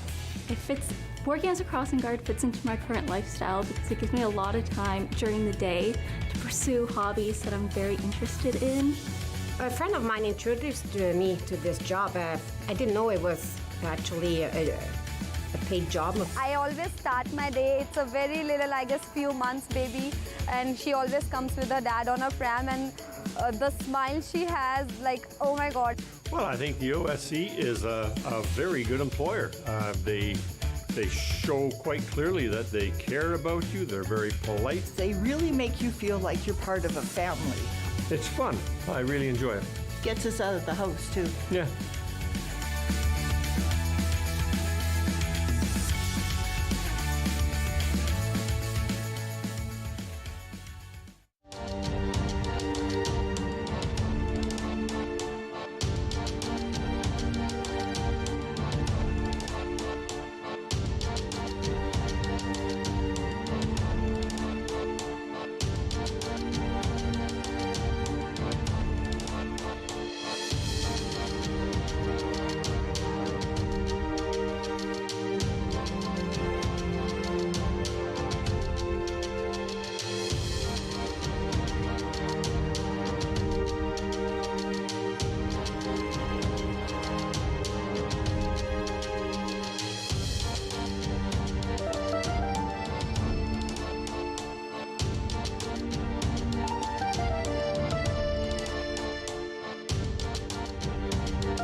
One for local news in Ottawa and the Valley.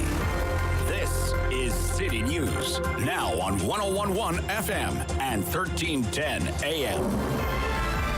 It's Monday, April 11th. Good morning, I'm Andrew Boyle. Right now it's 5 degrees in Ottawa, 6 degrees in Smiths Falls, and here's what's making news this hour. First update in about a month from the province's top doctor is going to happen at 1 o'clock this afternoon. Dr. Kieran Moore will address the recent spike in COVID cases, as well as the dropping of most COVID-related mandates across Ontario. A motion will be brought to the Public School Board tomorrow by Trustee Mark Fisher. He is calling for the board to adopt a mask mandate. A similar motion failed last month in a vote, but Fisher tells City News with rising case numbers, that could be a precaution that is brought back into schools. A public inquiry investigating the worst mass shooting in modern Canadian history resumes today. This morning, the panel released more information about David Westlake's brush with death when two Mounties mistook him for the killer and opened fire on him. We'll have more on this story coming up for you at 11 o'clock. The Prince of Wales and Duchess of Cornwall have a 3-day visit to Canada planned. It's going to happen sometime next month, although the May dates have not been released. But Charles and Camilla will visit Ottawa, Gatineau, Newfoundland, Labrador, as well as the Northwest Territories. City News Time, 10:33. I'm Andrew Boyle for News Anytime. Follow up online at ottawa.citynews.ca. Talk back. Hello. On the Rob Snow Show. The phone lines are open at 613-750-1310. Now, the Rob Snow Show continues. Part 2. The hot topic is the Conservative Party's leadership race. Pierre Poilievre's support back in those early days of the trucker protest here in Ottawa. How do you feel about that now? Did that show poor judgment, as his rival Jean Charest claims? What do you think? 750-1310. And as for Charest, what about the work he did for Huawei? What about the work he did for Meng Wanzhou while China was holding the two Michaels hostage? What about the fact that Charest brought in a carbon tax to Quebec? Does that show poor judgment? Maybe they're both bad. But if it comes down to those two, Charest or Poilievre, who do you think would have the best shot at leading the Conservatives to victory over the Liberals? Who would have the best shot? Kevin, you're on City News, calling from Barrie, it says. Kevin? How's it going today? It goes, sir. Thank you. I think from what I've seen and going around that Pierre, it's a slam dunk for him. I don't think there's even any competition whatsoever. Right. When the other opposition has to kind of smear what the other his competition's doing, Pierre's just speaking positive about what change he can make. He's not trying to bring down the other competition. Me personally, I think you're being generous there, Kevin. I think you're being generous there, Kevin. They're pretty quick to launch attacks against Charest right from the get-go, right? Yeah, but he doesn't base his campaign off of that sort of thing. And I think someone who's willing to speak up even when it's not popular over the trucker convoy thing, I think that shows that he's willing to do the job even if it's against what his party or the consensus is going. I think that's a good thing to have as a leader. Okay. How do you feel about the work that Jean Charest did for Huawei? I think that's too much conflict of interest and a lot of politics stuff. What about a carbon tax? Carbon tax. I think carbon tax with all the things going on in the world right now. Someone's got to cut us a break. Yep. You look at all these sanctions going on, and it hasn't really hurt Russia too much. Their dollars come right back up, yet we're suffering. No one's giving us a break right now, and it seems like we're the ones really paying for this. Okay. And no one's going to halt the carbon tax for us, give us a break anywhere. So, but Pierre, he always asks those hard-hitting questions, but he never got answers. One of my concerns is when he's in power, will we still get answers at that point? He can ask the questions, but will we get the answers? Okay. All right. Okay. So if it came down to Charest or Poilievre, who do you think would have the better shot at beating the Liberals? I think the only shot is Pierre, and I think it's probably going to happen regardless. I don't think it's if, I think it's when. Okay, all right. Thank you. Yeah, Thank have you. a good Thank one. you. Yeah, you too. Okay. Rob in Morrisburg. Bob in Morrisburg. Sorry, Bob. Yeah, hi, Rob. Yeah, hi, Bob.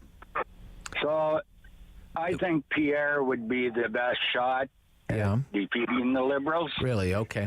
That man went and talked to the truckers. Yes, he did. Listened to their complaints. What did Trudeau do? He wouldn't even meet with those people. No, we wouldn't. And he, as far as him bringing in that vaccine mandate, why when it first started, and they had borders and stuff, those truckers were fine, but all of a sudden he decides no, and he hurt the economy more than anybody else. Okay. What do you think about this idea that Poilievre going to meet with them showed poor judgment? You disagree with that then, Bob? You don't think? I disagree. You disagree. What do you think about the work, the fact that Jean Charest did work for Huawei, did work for Meng Wanzhou while they were holding the Canadians hostage? He was working for the Chinese company. As far as I'm concerned, John Charest is a liberal light. Liberal light, okay. And as far as dealing with Huawei and stuff, we don't need somebody that's going to kowtow to China. Okay. So you think Poilievre could beat Trudeau and the Liberals in a general election? Well, I think he will. You think he'd have a better shot than Charest? You think he'd have a better shot than Charest? Oh, definitely. Definitely. Okay. All right. Okay. Interesting. Rob. Yeah. Thanks for calling. Derek in Ottawa. Derek, you're on City News. Good morning, Rob. Sorry, well, I've lost my train of thought now. I usually don't do that. As far as Pierre goes or whatever, I think he showed no poor judgment in siding with the tribe. I mean, the only videos I saw was him on an overpass or something waving the Canadian flag. Yeah. And if you recall, during that time, there was thousands of Canadians all across the country on overpasses waving the Canadian flag. Yeah, I was taking their phone calls. Yeah. So, I don't have any problem with that whatsoever. Okay. I think as far as who has a better shot, Charest or Poilievre, I think you have to look at history. I think Pierre, correct me if I'm wrong, I think he's won 7 consecutive elections as MP. Even when there's a Liberal, red wave washing over Ottawa, he still wins.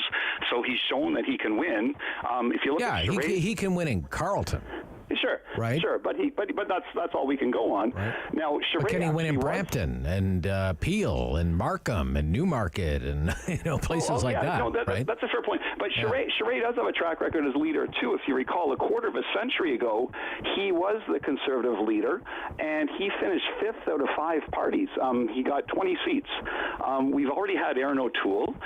Charest is the exact same liberal light. Mr. True Blue didn't work so well. Right. Charest would just fumble the ball. It would be a terrible choice, for the Conservatives to get Charest, because they don't need a liberal light. They need a real Conservative. And whether Pierre could win, if I look at the numbers, which is what I like to look at, I think in the last election, Mr. True Blue got 33.5% of the vote. In the previous election, Andrew Scheer got about 34.5%. Now, in the last election, 4.9% of the vote went to the PPC. I think if you elect Pierre, a lot of those are coming back. So let's say 4% or the 5% come back to Pierre. If he already has the 34, that supported O'Toole and Scheer, add another 4% from the PPC, you're up to 38. Maybe. And Harper won it with 39. No, we'll see. We shall see. We shall see. We shall see. Where are we going next here? How about Helen in Westboro? Helen, you're on City News. Hi, good morning. Hi, Helen. Early on. Let's play the audio again. Let's reset this a little bit. Okay. There's Pierre Poilievre. It's a freezing cold Ottawa day. He's got his toque on. He's got his mittens on. He's got his big guy. It looks like a Canada Goose jacket to me. Very expensive. There he is. And he's proud of the truckers. He's welcoming the truckers into Ottawa. This is what it sounded like. This is a rally for truckers, but it's also a rally for the 60% of Canadians who say they worry they can't afford food. It's for the 60-year-old small businessman who spent his entire adult life building up an enterprise and watching it break down. It's for the depressed 14-year-old. That's good. Okay. Poor judgment? Was that poor judgment on Pierre Poilievre's part? Well, I'll tell you, on that day, I'd have gone to that bridge and welcomed the truckers, except I didn't have a Canada Goose jacket. Right, okay. But he was there at the beginning, as many of us were, as you mentioned before. Most people, many people supported the truckers' convoy at that point. At that point, yeah. Yeah, and later... not knowing it was going to turn into what it turned into, right? Yeah, a month-long... 3 days, that would have been fine, but it didn't work out well. So I don't hold anything against Pierre for that at all. Okay, yep. Now we go to Mr. Charest. Mr. Charest, his firm represented Huawei when it wanted to win 5G business here in Canada. Not only that, he also helped with the extradition of Meng Wanzhou. That's right, yeah. And worked the on her 5G case. networks in Canada, the U.S. and Australia have banned them, and with Charest at the helm, we'd probably go with 5. Well, now he says they should be banned. Now he says. Yes. Well, yeah. So look, it's one thing to win a conservative leadership. If you're a conservative and only conservatives are voting for you, and you're the most conservative, you'll probably win, right? Mm-hmm. But who is best positioned to win a general election? I don't think Charest would be well positioned in the West at all. Okay. I do agree with you, or I'm assuming that's your that Patrick Brown has a good chance in the Toronto area, but the rest of Canada, it's Pierre Poilievre. Okay. All right. And when Pierre goes to Brampton and all those places, he'll get a crowd and he'll win people over. All right. Thank you, Helen. Thank you. Okay. Bye. Time for another one here. Sure. Oh, not that one. Sorry. We're going to take line 3 from Lanark Highlands. Rodney. Yes. Yes. I only heard part of your show. I've been out and about, but shame. I was brilliant in the first hour, Rodney. You should rewind it. No, I'm just kidding. Yeah. Anyway, you said you're talking about the Conservative leadership campaign. Yes. However, I've only heard 2 names mentioned.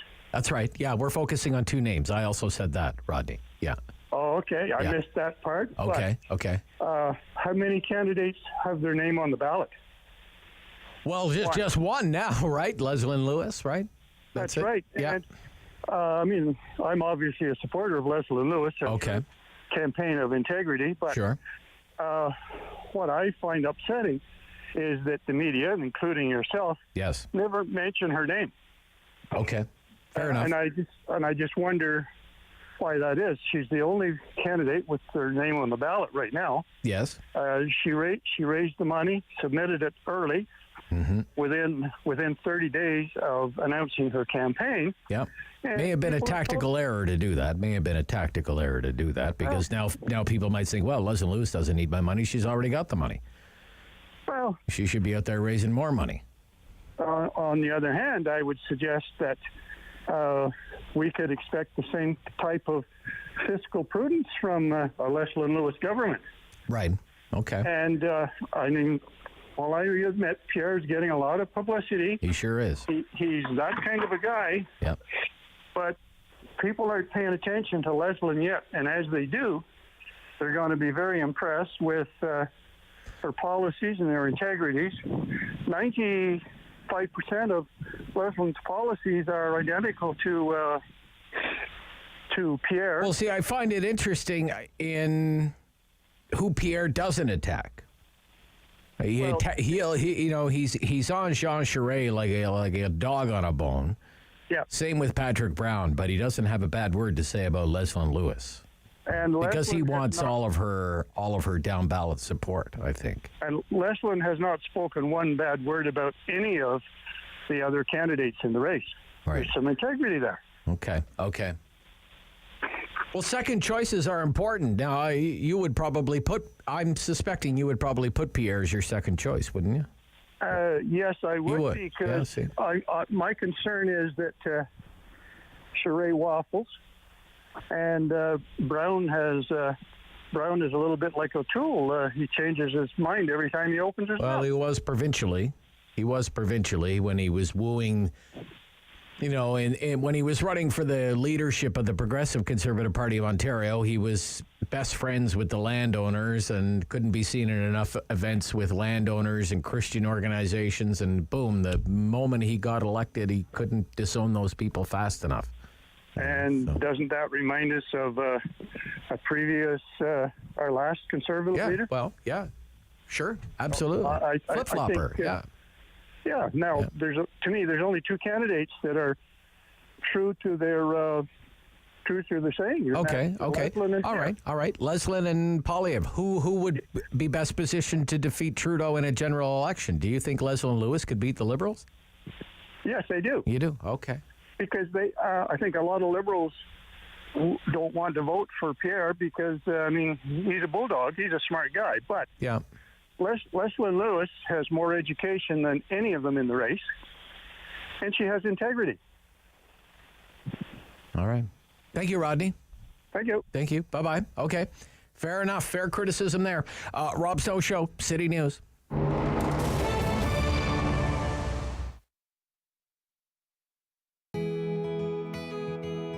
I'm Emily Bertrand, the owner of Royale Equestrian Center. This is Diamond. She's a 10-year-old thoroughbred. She used to be a racehorse and then made the transition to a riding horse. She loves jumping, and she's used for our more advanced students. So we started the farm 14 years ago with my mom and brother. My brother was actually driving by one day and saw the sign, and we applied. There were 60 applicants, and we got it. When we first started, there was not very much here, so our property's about 25 acres, and there was just this 100-year-old barn. And from there, we built onto it. We fixed up one stall at a time, one paddock at a time. We added one horse at a time, and slowly it built into what it is today. Every year, we're improving and trying to continue to build. And most recently, we added 2 shed row barns this year. I love horses. I've been obsessed with horses since I was a little girl. The first time I got to ride, I was 4 years old, and I just loved it.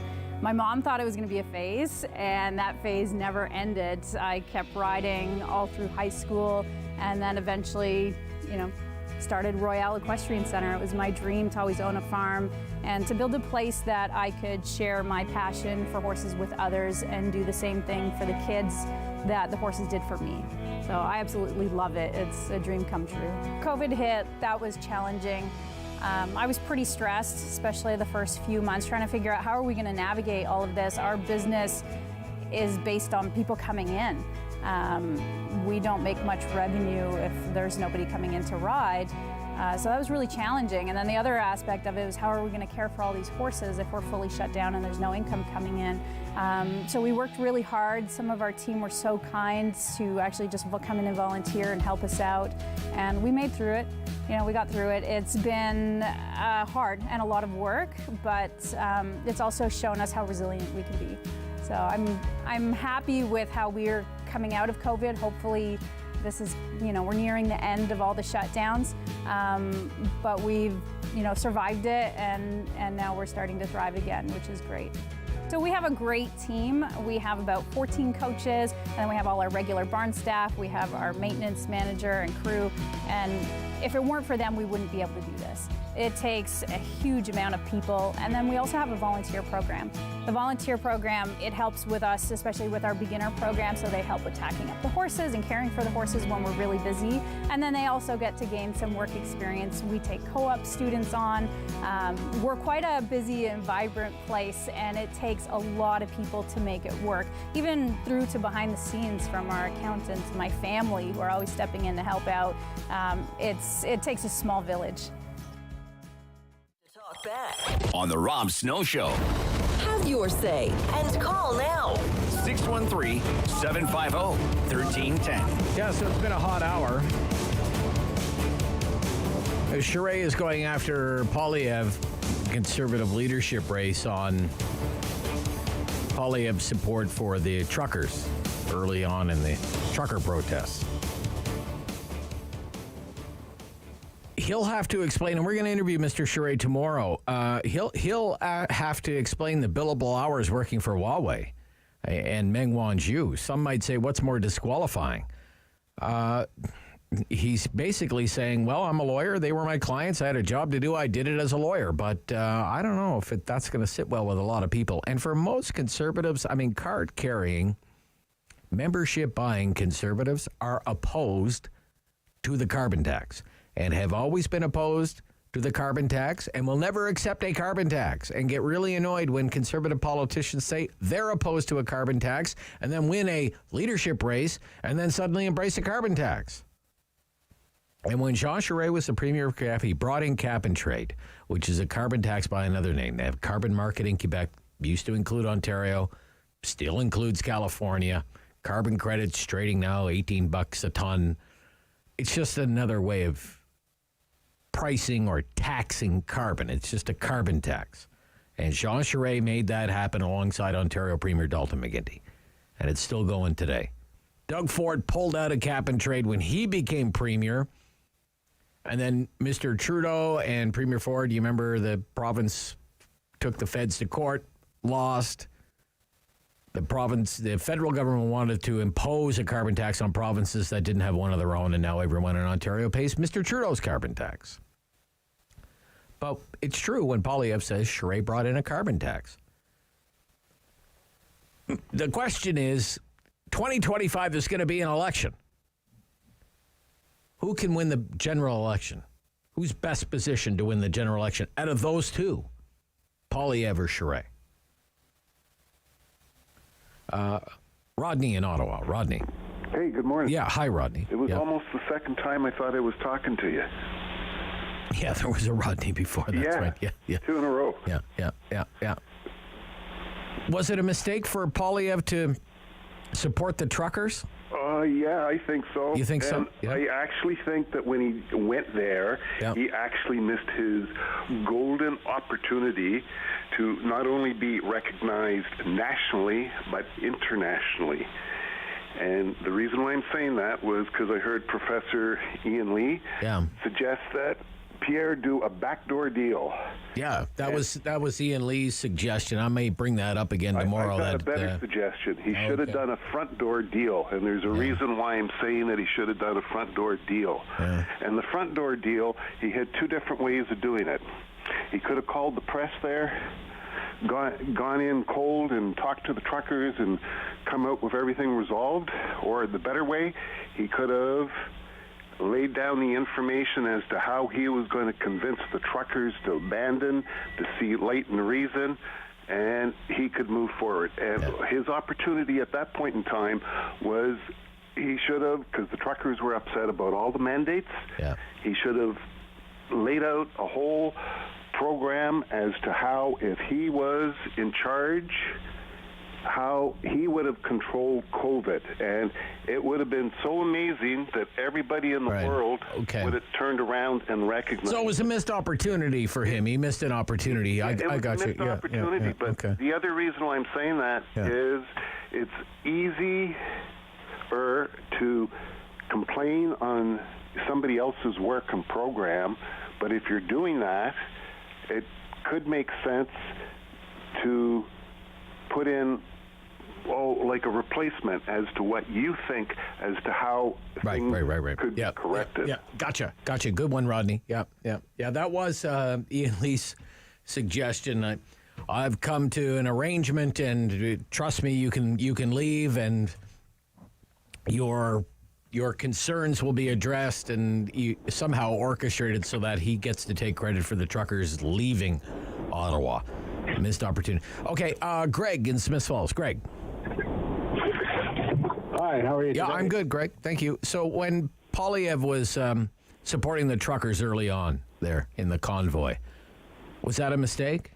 Show poor judgment? I think so. I think actually that was beneficial for him. In my view, after all, those people were traveling to Parliament to meet with their government, and their government wasn't willing to meet with him. He was basically doing what Trudeau should have been doing. Oh, okay. What about the work that Charest did work for Huawei, did work for Meng Wanzhou, while the Michaels were being held in China? What do you think about that? That's terrible. That never ever should have been. Yeah, it never ever should have been the case. What about a carbon tax in Quebec?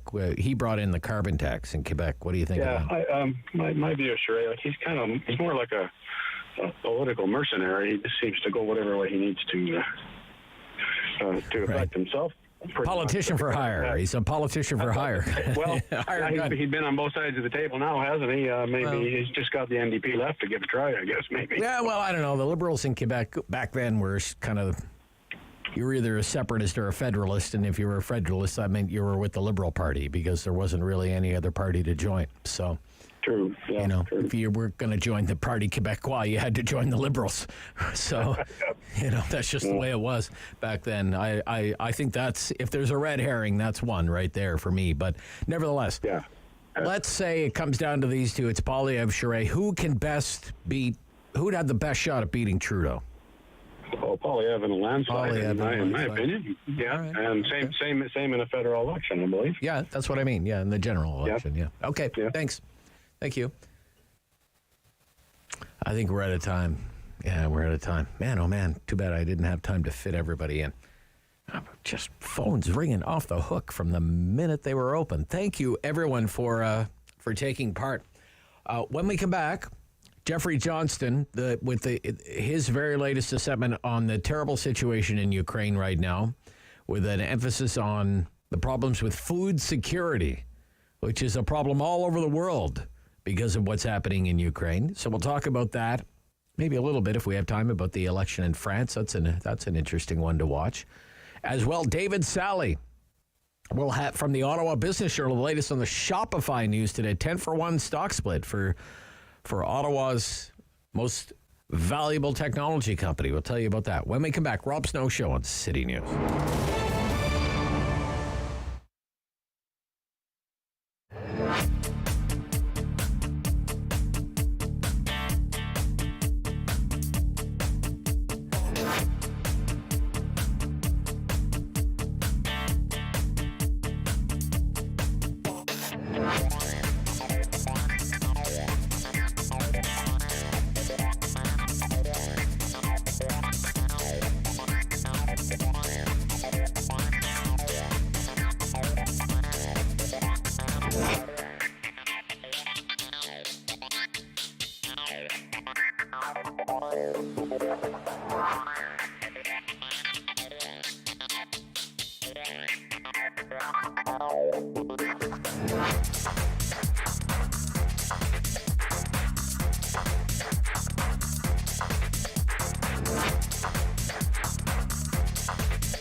Number one for local news in Ottawa and the Valley. This is City News, now on 101.1 FM and 1310 AM. It's Monday, April 11th. Good morning. I'm Andrew Boyle. Right now in Ottawa, 5 degrees. It's 6 in Smiths Falls. And here's what's making news in Ottawa and the Valley. It's been nearly 4 weeks since we've heard publicly from the province's Chief Medical Officer of Health. At that time, more public health measures were lifted, and Ontario has entered the 6th wave of this COVID pandemic. But Dr. Kieran Moore has a media briefing scheduled a couple of hours from now. We get the latest from our Kevin Meisner. Ontario Chief Medical Officer of Health Dr. Kieran Moore is set to give an update on how the province is managing COVID-19 at 1 this afternoon, his first appearance since the middle of March. Head of the province's Science Advisory Table, Dr. Peter Uni, tells Breakfast Television, as cases soar in Ontario, that data is being sent to Dr. Moore. We have worked on that, and we also have circulated a version already of our projections, and we continuously work on it and expand on it just right now. Questions he will face: can Ontario's healthcare capacity handle the surging cases, and should the mask mandate on transit really end April 27th as planned? Kevin Meisner, City News. City News time, 11:01, and now your forecast with meteorologist Jill Taylor. Sun and cloud today, the high about 12 degrees. For tonight, we'll get into some showers, but not until late tonight, beginning around 9 or 10 o'clock. The low near 5, and for tomorrow, all the way up to 17, well above average. The average high is 10. We'll have sun and cloud. For today, the high 12. And right now in Ottawa, 5 degrees. In Smiths Falls, it's 6. The Prime Minister and his cabinet are out in full swing selling the latest fiscal plan to Canadians. The budget sell is well underway. Prime Minister Justin Trudeau is in Victoria today with a focus on electric vehicle infrastructure, while a team of his cabinet ministers are in different cities discussing the same issue or the transition to a green economy. Last week's budget placed a heavy emphasis on new investments in critical minerals and metals, expanding the availability of zero-emission vehicles and charging stations. The new National Emissions Reduction Plan added a goal this month that 1 in 5 new cars sold be zero emissions by 2026, and by 2030, the target is 60%. That's up from the 50% goal the Liberals set less than a year ago. There's no question the budget will pass. The Liberals have struck a deal with the NDP to receive support on matters of confidence. Cormac McSweeney, Parliament Hill. City News time, 11:03. Senior European Union officials are meeting in Luxembourg discussing the war in Ukraine. Following the Russian forced drawback from around the capital, Kyiv, EU Foreign Policy Chief Josep Borrell says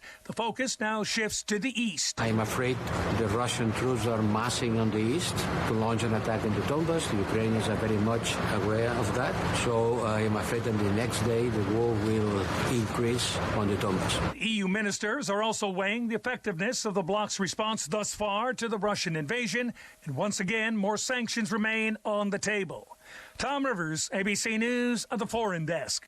City News time, 11:03. The last 2 years have been devastating for tourism. Sarah Chown, Ottawa chair of the Ontario Restaurant and Hotel and Motel Association, telling the Rob Snow Show that everything in her industry has been affected and still being affected. We certainly haven't seen what we're used to seeing in Ottawa, and it's been devastating for all of those businesses that thrive on that sector. So, you think of things like the hotels and restaurants and attractions and everything that comes along with tourism. All of us have been severely impacted by the pandemic. Now, with businesses opening up again and restrictions lifting across the province and the city, some tourism business focusing on attracting tourists from other parts of the country to visit Ottawa. I'm Andrew Boyle for News Anytime. Follow up online at ottawa.citynews.ca. He's the opinionated Ottawa icon.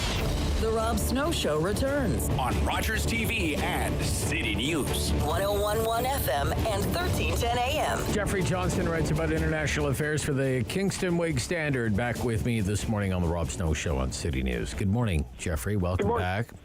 Good morning, Rob. You had a chance to speak to Julie Marshall with the United Nations World Food Program about food insecurity as a result of the Russia's invasion of Ukraine. What did she say? Yeah, it's a very serious crisis. The Russian war on Ukraine is going to greatly diminish Ukraine's agricultural capacity. Now, as you know, Rob, Ukraine is a major producer of wheat and other grains. And together, Russia and Ukraine supply about 30 to 40% of the world's grains. And we are now in the spring planting season, but there's a war raging, and a lot of the farmers are off fighting, trying to save Ukraine. There's other problems. For example, there's shortages of diesel fuel. So if the farmers can't fuel their farm vehicles, then they can't do the spring planting season.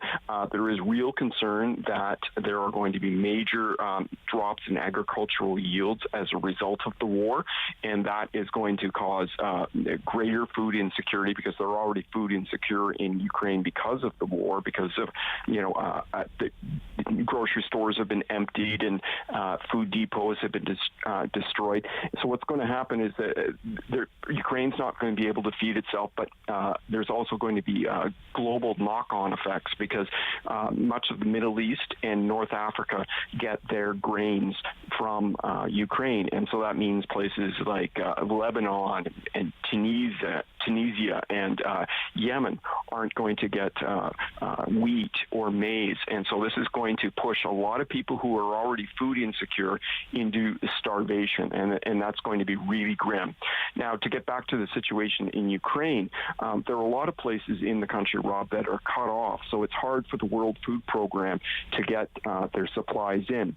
Now, complicating everything was the World Food Program did not have a presence in the country before the war, so when the war began, they had to scale up. So currently they have 3 bases in Ukraine, and they hope to scale that up to 7 bases.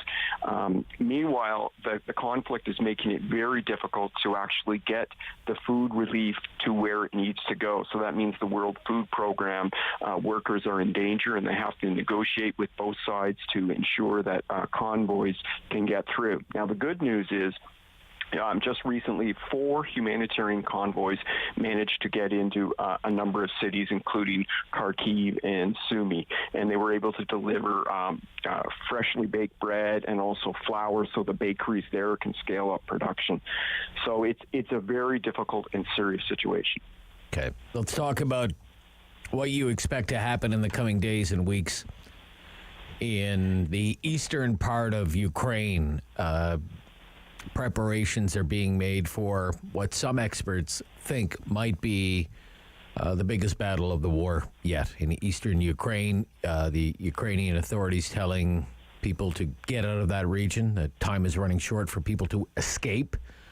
What do you think is going to happen here, this eastern Donbass region? I am very concerned about the civilian population in the Donbass region. It is very clear that the Russians and Vladimir Putin, the dictator, are very frustrated that the Ukrainians have fought so well and that they have defeated the Russians in many areas of the country. It's good news that the Russians have had to pull back, have been driven back from the capital of Kyiv. The Ukrainians have fought like lions, but the battle in the Donbass is going to be very different from the battle around Kyiv, because the Ukrainians have been using light weapons, anti-tank missiles, shoulder-launched rockets to shoot down fighter jets and bombers. But the battle in Donbass is going to be more of a traditional military battle. The terrain is different, so that the Russians are going to be more effective with their tanks in this region than they were around the capital. So the Ukrainians, if they're going to be successful, are going to need artillery pieces. They're going to need hundreds of thousands of rounds of ammunition. They're also going to need tanks. Now, they're getting some armored vehicles from the UK. Prime Minister Boris Johnson was just in the national capital, and I urge everybody to go online and see that video of President Zelensky and Boris Johnson walking around the capital. It was it gave me chills to watch that. It was it's wartime. It was very Churchillian. You've got two sort of Churchill type leaders walking around, sending a very clear message to Russia that Ukraine is going to continue to fight, and it's got the support of the West. And to that end, that means that NATO and like-minded nations need to pour weapons into Ukraine right now, because it's the coming days and weeks that are going to be decisive. We can't wait 2 months. The Russians want to wrap this up by May 9th. That's their May Day, and Putin wants to have this big celebration, and there is going to be a massive Russian assault. Now, we're also so you believe that May 9th is deeply symbolic, right? The V-Day for Russia. Yep, that's Victory in Europe Day for Russia. Yeah, that's when they celebrated the Soviets. Yeah, or the Soviets celebrated it over the Nazis. Putin is desperate for some sort of win. So the general they put in charge of this new offensive is the guy who ran the war in Syria for the Russians, and he basically committed genocide in Syria. He basically bombed that country back into the Stone Age. We don't know how many civilians died in Syria because human rights groups stopped counting because so many people were killed. We're going to see the same thing in the Donbass region, but also we're going to probably see the Russians also firing rockets into western Ukraine. They're trying to destroy the economy. The World Bank just put out some figures over the weekend and found that the Ukrainian economy has contracted 45% during the war. It is devastating Ukraine. Meanwhile, the Russian economy is contracted almost 12%, but the effects are not the same because Ukraine's economy, actually, the physical infrastructure is being destroyed, whereas it's just sanctions damaging the Russian economy. So as Canadian ambassador to the United Nations, Bob Ray, said, the Russians are trying to paint themselves as victims. They think that, and they're saying that the world is ganging up on them. Well, he also made the point that the effects of the war are clearly unbalanced, and Ukraine is the one that is suffering, and Russia is the aggressor, and that the world's got to keep the pressure on. So I say keep piling on sanctions, but we've got to make sure that the Ukrainians get the weapons they're asking for. So they keep asking for tanks, artillery pieces, anti-aircraft missiles, missiles, anti-ballistic missile systems, and we should give them everything they ask for, and we've got to drop this paternalistic attitude saying, well, you don't really need these weapons, because the Americans keep saying that. They say, well, you don't really need advanced fighter jets. Well, the Ukrainians know what they're doing, and I say that we've got to give them whatever they want, because this is a titanic battle, and if we do not defeat Putin in Ukraine, we're going to have to face him in Poland and the Baltic republics. Okay. It's great analysis. 11:13, we're with Geoffrey Johnston from the Kingston Whig-Standard. You following the French election, the election in France goes to a final runoff here. Macron has the lead right now, 27.8%. Le Pen is at 23.1%. She's kind of a right-wing nationalist. You have 3 million people voted for other far-right candidates. You have a left-of-center person as well, Mélenchon. I think he's a left-winger. I'm not sure. Do you know? Yes, he is. Yeah, yes, he left-winger. is. He's pretty far left. Pretty far left, right? Yeah. So, and did well. So 22% there. And now it goes to a final round, to a runoff in a final round, and they'll reveal the winner on the 24th. There's going to be a debate. Macron will debate Le Pen on the 20th, which could be a make-or-break moment.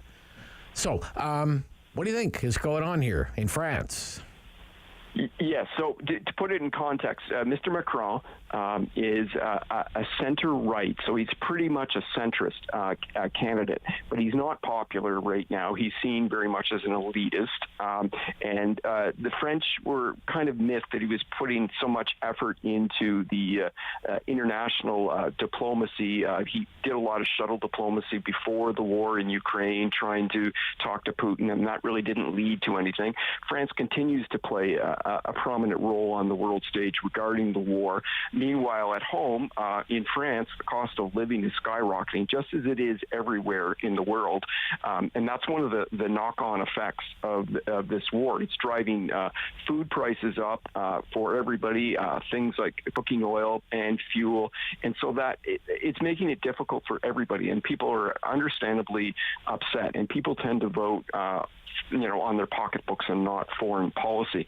However, Le Pen is this extreme far-right figure who has tried to soften her image in recent years, but she's very dangerous. She's anti-EU. She wants to pull France out of the European Union. She wants to pull France out of the operational part of NATO. She's also very friendly with Vladimir Putin. She gave this interview back in 2017. You can find it on YouTube, where she speaks pretty glowingly of Vladimir Putin and basically blames NATO for a lot of the problems in the world. And this is, I don't think, a coincidence, because Putin tends to funnel money into far-right movements around the world. He's trying to destabilize much of the world. And so he would love it if Le Pen actually were elected, because then that would mean that one of the major powers in the world, because France is an old colonial power that still has I would say designs on being a great power. It's a nuclear power, and it is one of the pillars of NATO now. So this would be, if she managed to defeat Macron, this would be a huge victory for Putin and Russia. The danger for Macron is that a lot of people will just stay home and they won't vote, because the voter turnout was quite low, and then Le Pen could just slip by him, and the French could end up with someone they don't really want, and that would be bad for the entire Western coalition, in my opinion. Okay. Thank you, Geoffrey Johnston. Thank you, Rob. Yeah. Speak to you next week. Geoffrey Johnston from the Kingston Whig-Standard. When we come back, David Sali with the latest on the big Shopify news, and Jeff Hunt, the legendary Ottawa entrepreneur, gets into the meat business. When we come back, this is City News.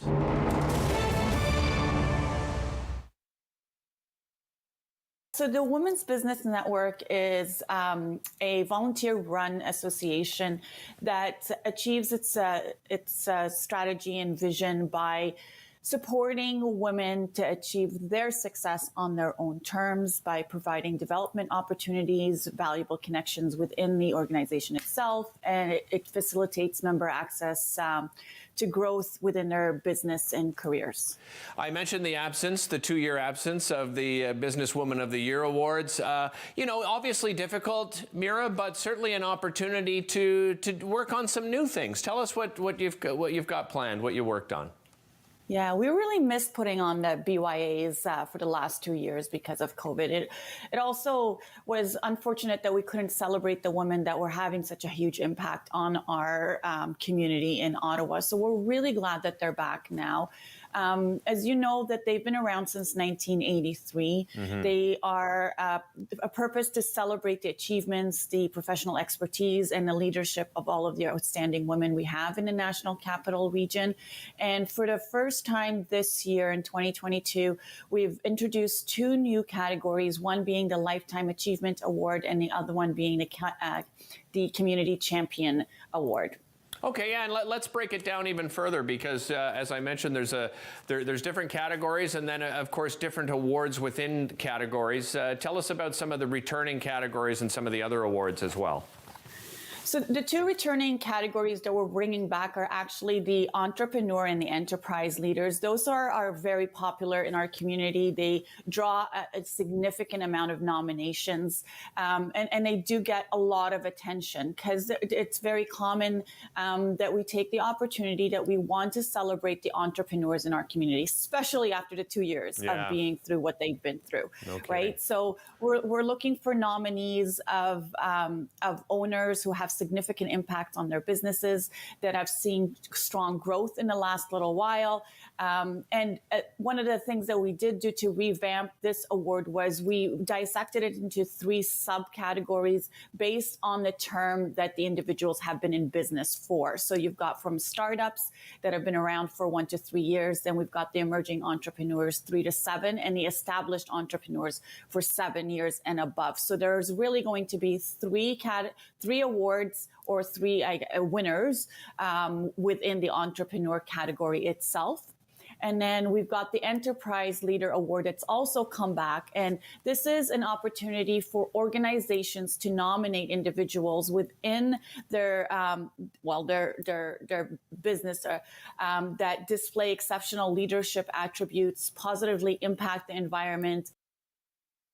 Strong opinions. The Rob Snow Show returns on Rogers TV and City News. 101.1 FM and 1310 AM. David Sali's back from the Ottawa Business Journal. With us every Monday over the big business stories of the week. This is a big one. 10-for-1 stock split at Shopify. Good morning, Dave. Good morning, Rob. Great to hear from you. So walk us through what's going to happen here. Yeah, so this is a bit of a trend in recent weeks, Rob. Shopify is just the latest company to announce they're going to be doing a stock split. We've already seen the announcements from Alphabet, that's Google's parent company, Tesla, Elon Musk's company, of course, and Amazon have all said they're going to be doing this, and it's basically, where you once had shareholders who once, Class A and Class B shares, who once had one share will now have 10. They're going to, it's basically billed as being a way to make ownership more accessible to investors, because, of course, when you split the stock like that, the price of each individual share is going to go down. So the idea being that will allow more people to get in on Shopify, since right now, as of this moment, it costs $762 to buy a single share. So presumably that price will go down considerably once the split happens, and presumably then more people will invest, and eventually that will lead to more liquidity, I suppose. And so again, this is something that we're seeing more of in recent weeks and months, and Shopify is kind of jumping on the stock split bandwagon, if you will. So that's one aspect of the news, Rob. And the other is, of course, that, and this requires shareholder approval, 2/3 majority vote of all Class A and Class B shareholders voting together as a single class to approve that. And Shopify is also looking at helping to preserve Toby Lutke, the CEO, preserve his voting power. It's creating a new class of shares called the founder share, where that will basically give Toby 40% of the total voting power when you look at all of those particular shares combined with his other holdings. Now, and those shares will not be transferable. And if Toby ever leaves the company, is no longer involved, that will sunset, and he will no longer have those shares. So it's kind of his way of, as the number of shares grows, is to make sure that he maintains a significant measure of control over the company. So it's very interesting, Rob, to see this because this comes as Shopify shares, like most tech companies, have been on a bit of a rough ride lately. They're down 15% essentially in the last week alone. And as we know, over the last year, they've taken quite a tumble, down 50%. essentially. So it's interesting to see them do this, and we'll see what this does to the share price and the impact down the road. Yep. Very interesting. Okay. Yep. 10-for-1 stock split, Shopify.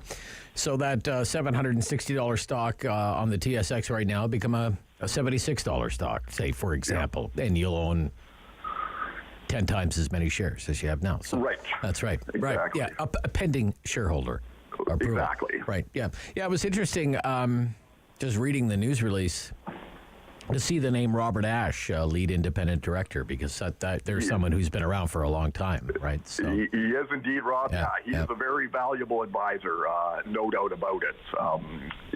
Absolutely. Okay. So coming up to 11:24. So Jeff Hunt, everybody will know Jeff Hunt, of course, as the founder of a carpet cleaning business. And okay, maybe not. Well, he was. Did very well by that business, actually. Sure did. He sold it back to Sears, I believe, is what he did, right? Yeah. And that helped kind of finance his foray into junior hockey. He was very successful with the Ottawa 67s. From there into the what's now known as OSEG. And now he's with, he was just on the radio with us, last week, right? Jeff Hunt was on, with Atletico Ottawa. He's into soccer now. He's not he's not with OSEG. Still got his fingers in the sports fire, but with soccer now, But as well, and if I'm not mistaken, I believe this company was, last week we were speaking about the fastest growing companies in Ottawa. This was one of them, Ottawa Valley Meats. Absolutely. Right? Yeah. And now you're bang on. And now, who was founded by this young guy named Darius Campo, and apparently impressed Jeff enough that Jeff Hunt took a stake in the company. Really cool. Tell us a little bit more about it. Yeah, absolutely. This is a great story from Caroline Phillips here, just on our website, posted this morning. Well, Rob, because you know Jeff. He's an entrepreneur to the core. Yeah. When he stepped down last year's president of OSEG, or in 2020, you knew that wasn't going to be it. He wasn't going to ride off into the sunset, relax by the pool with an umbrella drink and golf all day. I mean, he still wants to be involved in business. Well, he was just looking for the right opportunity, and who would have thought it would come from the world of meats? But Ottawa Valley Meats is really an e-commerce company at its core, and that's its differentiator.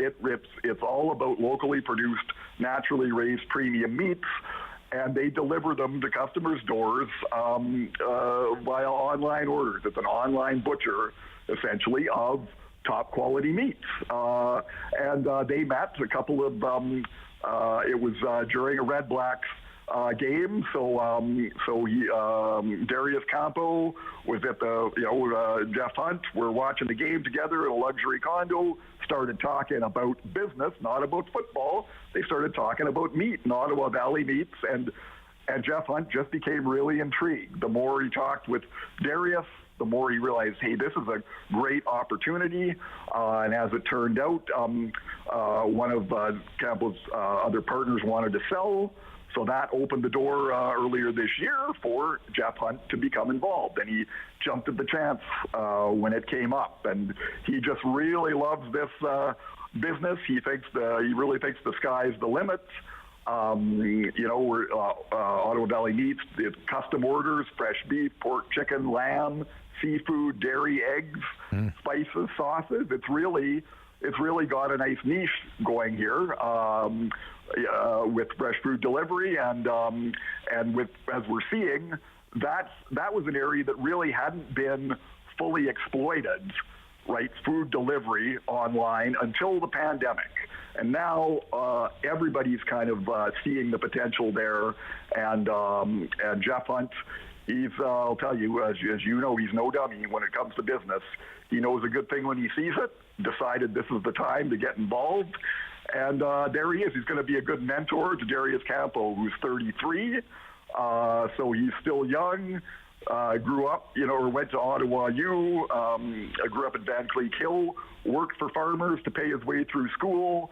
That's how he got the idea to start Ottawa Valley Meats, and now he's turned it into one of Ottawa's fastest growing companies. And what a great sounding board now to have, to be able to bounce ideas off of and get advice from who better than Jeff Hunt, right? Very cool.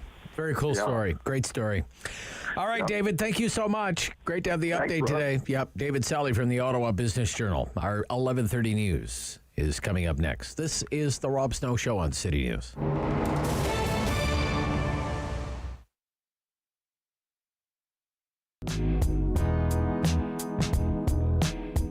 The Calgary Stampede is a world-renowned festival celebrating wrangling, bull riding, and everything cowboy. But did you know that many people credit its origins to a Black Canadian? Take a minute to meet John Ware.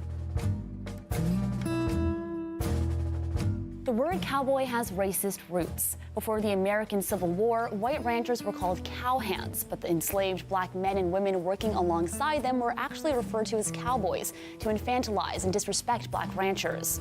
The legend of cowboy John Ware is full of impressive feats and awe-inspiring skill, including the ability to train even the wildest broncos and easily hold a horse on its back. But the real story of John Ware is one that starts from more humble beginnings. Ware was born into slavery in the United States, gaining his freedom towards the end of the American Civil War in 1865. Ware's skills with cattle ranching developed as he traveled throughout the United States, eventually settling in a town southwest of present-day Calgary, Alberta, which made him one of the first black pioneers in the prairies. Over time, news of Ware and his amazing cowboy skills began to spread, and people came from across North America to witness his horsemanship and skills as a rancher. Eventually, Ware went on to own many of his own ranches. In 1892, he became the first man in Western Canada to earn the title of steer wrestler, and Ware's feats in local contests set the stage for the Calgary Stampede Rodeo we know today. In September of 1905, Ware was killed in a freak accident with his horse, and more than 10,000 mourners from across the region attended his funeral, making it one of the largest in Alberta history. Though his true story is difficult to separate from the legends around him, Ware's status as a respected forefather of cowboy skill continues to be celebrated today. Ware has dedicated monuments across Alberta, including several sites near his first ranch, a Calgary school in his namesake, and a building at the Southern Alberta Institute of Technology. Ottawa and the Valley. This is City News, now on 101.1 FM and 1310 AM. It's Monday, April 11th. Good morning. I'm Danielle Bain. Right now in Ottawa, it's 6 degrees, partly cloudy skies, and in Smiths Falls at 7. Here's what's making news this hour. The province's top doctor will be addressing the public this afternoon for the first time in about 4 weeks. Dr. Kieran Moore has a press conference scheduled for 1 o'clock and will address the rising case count in Ontario, as well as access to antiviral treatment. The numbers reported today show 1,090 people in hospital with the virus. There are 184 people in the ICU because of COVID-19, and the province also reporting 3 more deaths as a result of having the virus. A motion will be brought to the Public School Board tomorrow by Trustee Mark Fisher. He's calling for the board to adopt a mask mandate. A similar motion last month failed in a tie vote, but Fisher tells City News the rising case count could be a big enough reason for the school board to reconsider. Prime Minister Justin Trudeau is in British Columbia today as he and 3 senior federal ministers fan out across BC and Yukon to spread the word about the green initiatives included in last week's federal budget, including an announcement about electric vehicle infrastructure. And in sports, the Toronto Blue Jays begin a 4-game series tonight against the New York Yankees. You can catch that game right here on 101.1 FM or 1310 AM. First pitch at 7:05. City News Time, 11:32. I'm Danielle Bain. For news anytime, follow up online at ottawa.citynews.ca. The world is changing.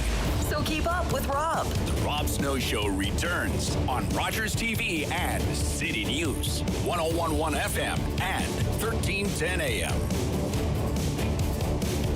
Bank of Canada Week. It is Bank of Canada Week. What will happen Wednesday with the Bank of Canada? Everyone's anticipating an interest rate hike. Could it be 50 basis points, which would bring its key lending rate back to a whopping 1.00%. 1% on the overnight rate. Let's find out what's in store for us on Wednesday. From Sal Guatieri, senior economist at BMO Economics. Good morning. Good morning, Rob. What do you think is going to happen on Monday at the Bank of Canada? Well, Wednesday. Wednesday, sorry. Yeah, yes. Wednesday.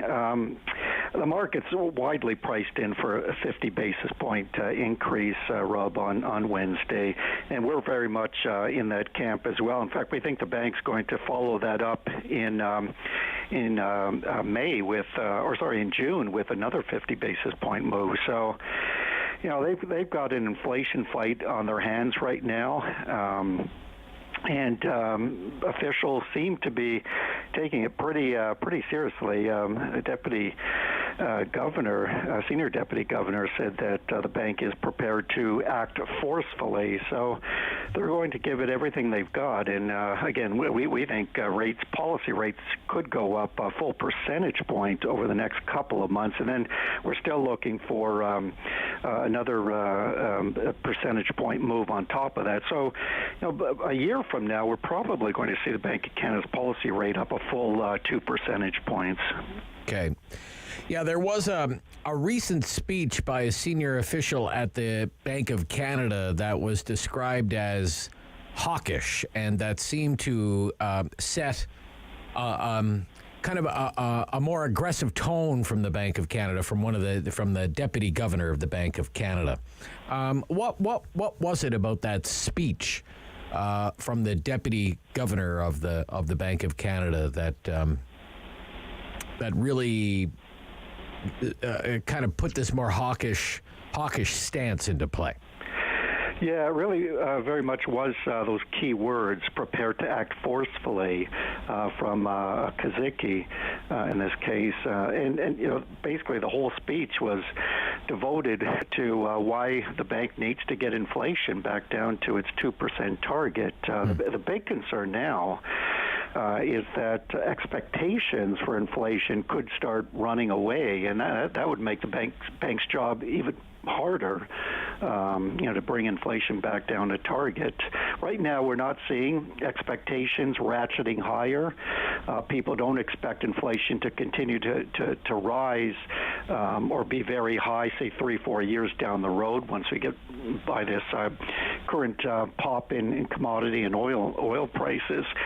Wage costs as well are still fairly subdued in Canada, just running at above 3% yearly rate. So nothing to get too concerned about, but Bank Canada is very much worried that expectations and then wage growth will start running away, and it just make their job much harder. So yeah, that speech really, in our view, pretty well cemented the signal from the bank that they were prepared to move forcefully, and in our view, by 50 basis points this week. And like I said, we think they will follow that up with another 50 point move in June. Okay. I guess it won't be long before the next Consumer Price Index report is out from Statistics Canada. I don't have an economic calendar in front of me, but if not maybe this week, next week, perhaps. Would I be right about that? I believe it's next week. And so the last number was 5.7%. Could it get to 6%, do you think? Quite easily, yeah, just given the further surge in gasoline prices in the last month. Even the oil prices have kind of come off their highs, so I think we might see perhaps some pullback in inflation perhaps in April, but for the March report, yeah, I think very much we're probably looking at a 6 handle on the CPI rate. And it's not just energy costs. I think more importantly now it's food costs that have just been galloping higher right across the board, and that's really adding some persistence to inflation here. Some of the other categories, not a whole lot of pressure, but generally, yes, we are seeing even the so-called core measures of inflation moving up.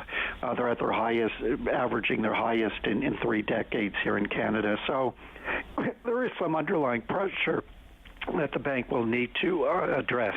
Okay. Sal Guatieri is with us from the Bank of Montreal, the economics team at the Bank of Montreal. So, neutral. We see this in the financial media. The Bank of Canada may try to get what's known as a neutral monetary policy. What does that mean, neutral? What does that mean to be neutral? Well, the whole goal for central bankers is once your economy is kind of on a level keel, is to move policy rates back to so-called neutral levels that are kind of consistent with steady economic growth, stable inflation around the 2% target. That is a wide range of estimates as to what is the neutral policy rate, but it's generally thought to be somewhere in that 2% area. Again, wide range. But, we were just below 2% at the peak of the last tightening cycle in Canada, and that seemed to keep our economy moving, at a pretty steady clip prior to the pandemic, of course. So ultimately, I think the Bank of Canada will want to move rates, up to 2% or so. We think they're going to have to move a little more than that. Perhaps up to 2.5% for a while anyways, just to cool down inflation. But ultimately, longer term, the Bank of Canada is probably looking to keep policy rates close to 2%. All right. Well, you get a glass of water and clear your throat there. There's some of the economy. I'd like to know what you think about this because the budget was just a few days ago, the federal budget. And I have interviewed some people on this, and they're a little worried that we have a Bank of Canada that's trying to do one thing, get inflation under control, and then we have a government of Canada, and it's maybe working to the opposite effect. The Bank of Canada clearly wants to, it's obvious. It wants to act forcefully to tame inflation, to, restore, I guess, what you would call price stability, which is, part of its mandate, price stability. But then the federal budget comes down and it has $46 billion in new spending. There's new taxes. There's a big deficit. This is what is driving people like Bill Robson from the C.D. Howe Institute, absolutely crazy. You have kind of this fire called inflation. You have the Bank of Canada's, the fire department, shows up, tries to hose down the fire by raising interest rates, and then along comes the federal government with, $50 billion worth of gasoline and throws it on the fire.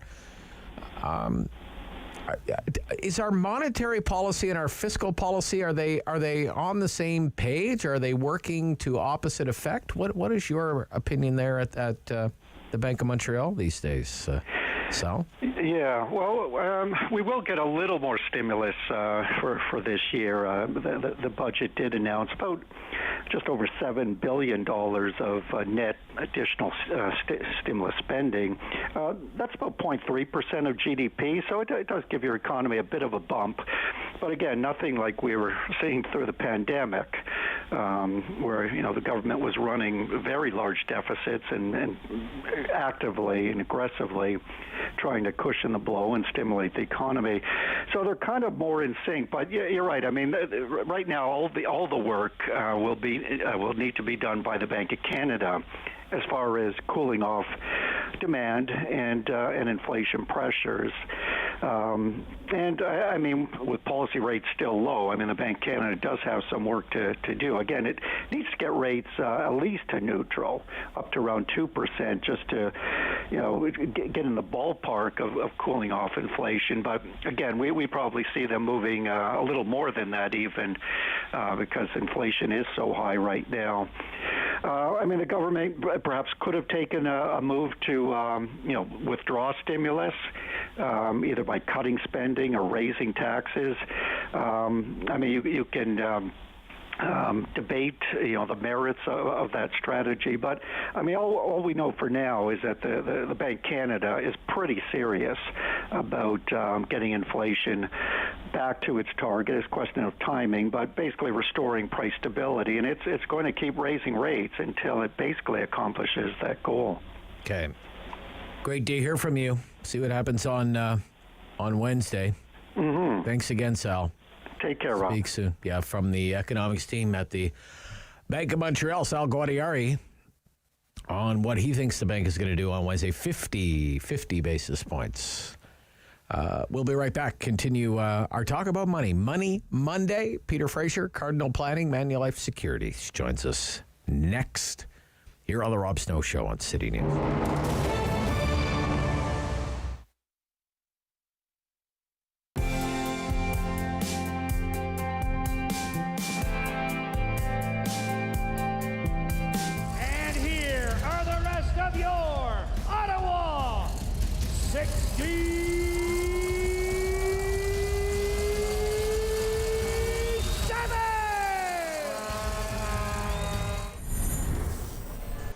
Sean Callahan from behind his own net. Moskowitz, there's a giveaway.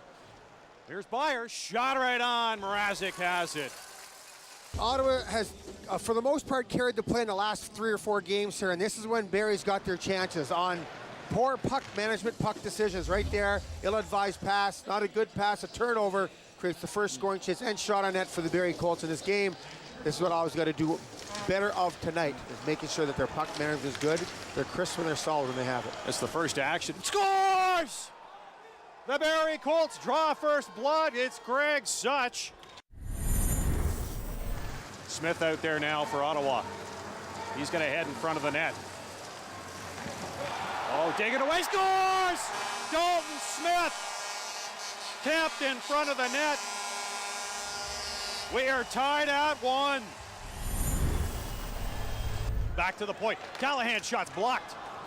And here comes McDonald with a head of steam. Shot scores!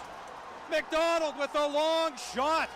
And the Barrie Colts take a 2-1 lead. Back to the point. CC walks. Shot. Scores! Cody CC. It might have been deflected right away, right when he took the shot. Something changed on the way to the net. It dipped as it got close to the net. I noticed that. And good cycling. Gus does a great job of being patient with the puck, bringing 2 guys to him. And he'll win it back to the point. CC. Here's Prince, traffic in front, down low. Trying to get scores! With 24.1 seconds to go. Be an icing, waved off at the last second. Bahena trying to track it down, rolls deep into the Ottawa zone, CC to meet him. Trying to center it, bouncing puck in the crease, scores! With 8.7 to go. Mark Scheifele ties it at 3. Force McNeil to hustle back. Niederberger steers it away. Gustafson right on it. Scores! Brad Gustafson from the boards. The Ottawa 67s advance to the Eastern Conference Finals.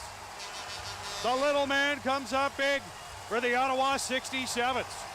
He'll never score a bigger goal. No, that's for sure.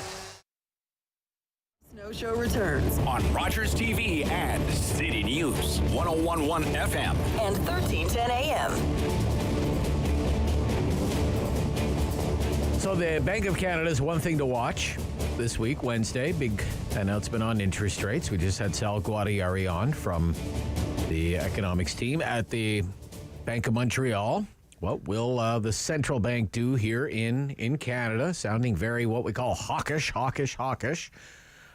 With a 50 basis point move expected. So another big financial news story has been the yield curve. What does that mean? The yield curve. You think about the yield on bonds and you put it on a chart and you look at the curve. And if the short-term interest rates are higher than the long-term interest rates, then that means the yield curve is inverted. And why does that matter? Well, it's been a pretty good leading indicator of a recession. That when the yield curve inverts in the United States, in the past, it's been a pretty good indication that there could be a recession in the United States on the way. And you know the old line, if the United States sneezes, we catch a cold here in Canada. So that's what we're going to talk about this morning with Peter Fraser, Associate Portfolio Manager, Manulife Securities Incorporated, and Cardinal Planning here in Ottawa for our Money Monday segment. Morning, Peter. Good morning, Rob. So, nothing says fun like talking about the yield curve. Right? So, let's get into it. So why is it important? Well, I thought we've been talking about that or inserting it in the last couple of columns, and on the chance that some people might be saying the what now, I thought we could talk about the inverted yield curve, what it is, what it can mean, because from a what's in it for me perspective, it does have implications for all of us, but specifically for people's financial plans. So as you did a great job of, the yield curve is really the market's view of the cost of money or borrowing costs over time. And the other side of that coin, of course, is a great time to be a saver in a rising interest rate environment because it's also a reflection of interest paid on savings. So the curve generally refers to, or we try to describe, debt instruments that all have the same credit profile. U.S. government debt is that most widely used standard, and so it's the most closely watched curve. And normally, as you say, that curve should slope upwards from the left to the right, with time on the bottom and rate of return on the left-hand side, but normally interest rates are higher the further out we go, but central banks, I think Sal just was as clear as he could be, but, price stability is the objective. Inflation is getting to some pretty crushing numbers, so we're at the beginning of what we call a tightening cycle, and every now and then, like presently, the yield curve inverts. It flips so that it's sloping downwards from left to right, with higher short-term interest rates than those that are available for the long term. So I think last week we were near the 1st of April. You mentioned this, but it did invert on the 1st of April. So you had 2-year U.S. Treasury rates being higher than the 10s. And that's what an inverted curve means.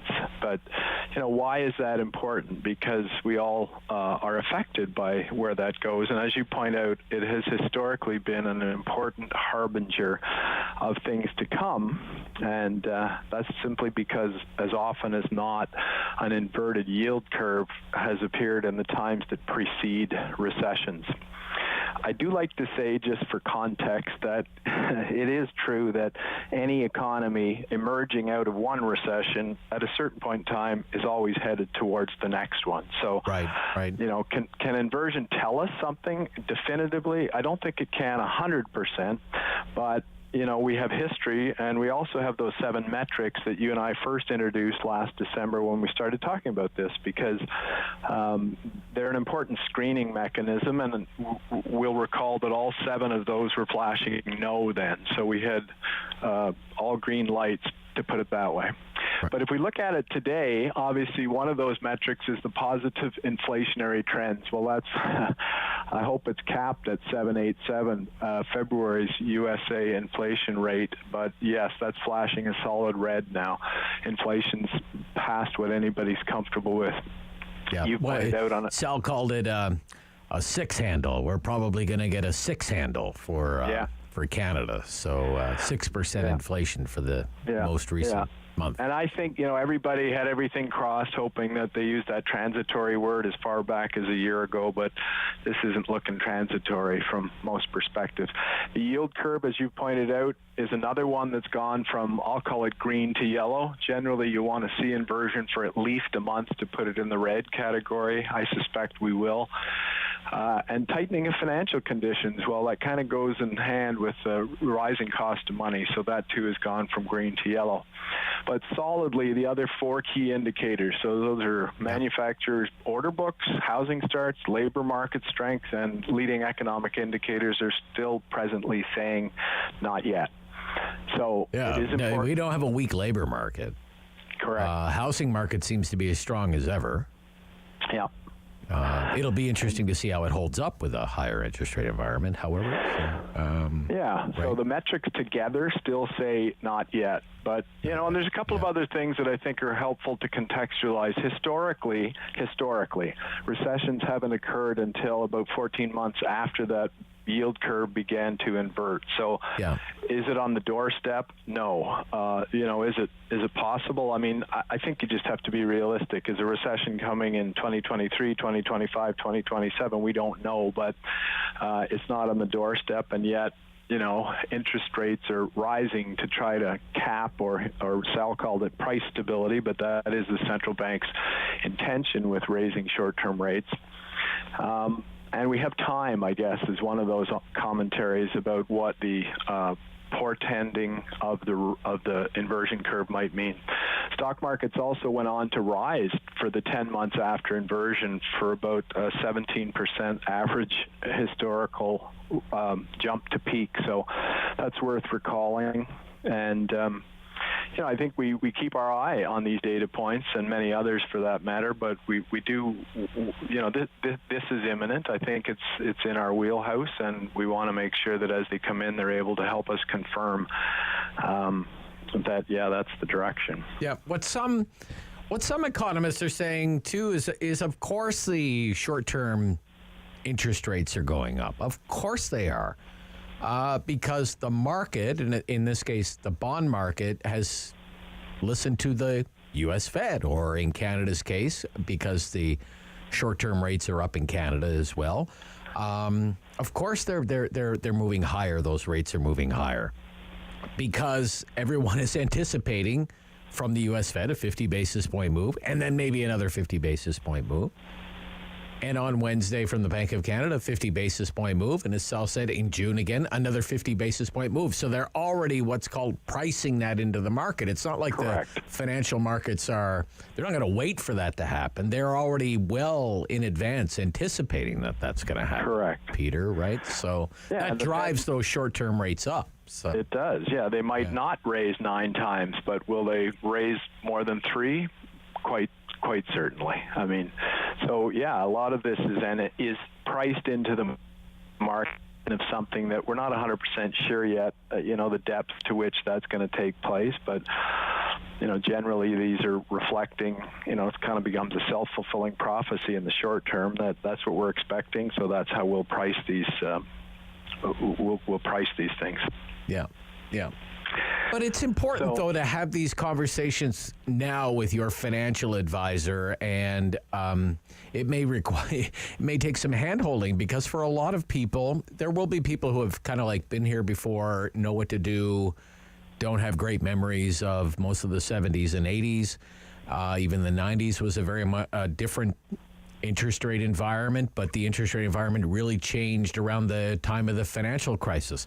So very much.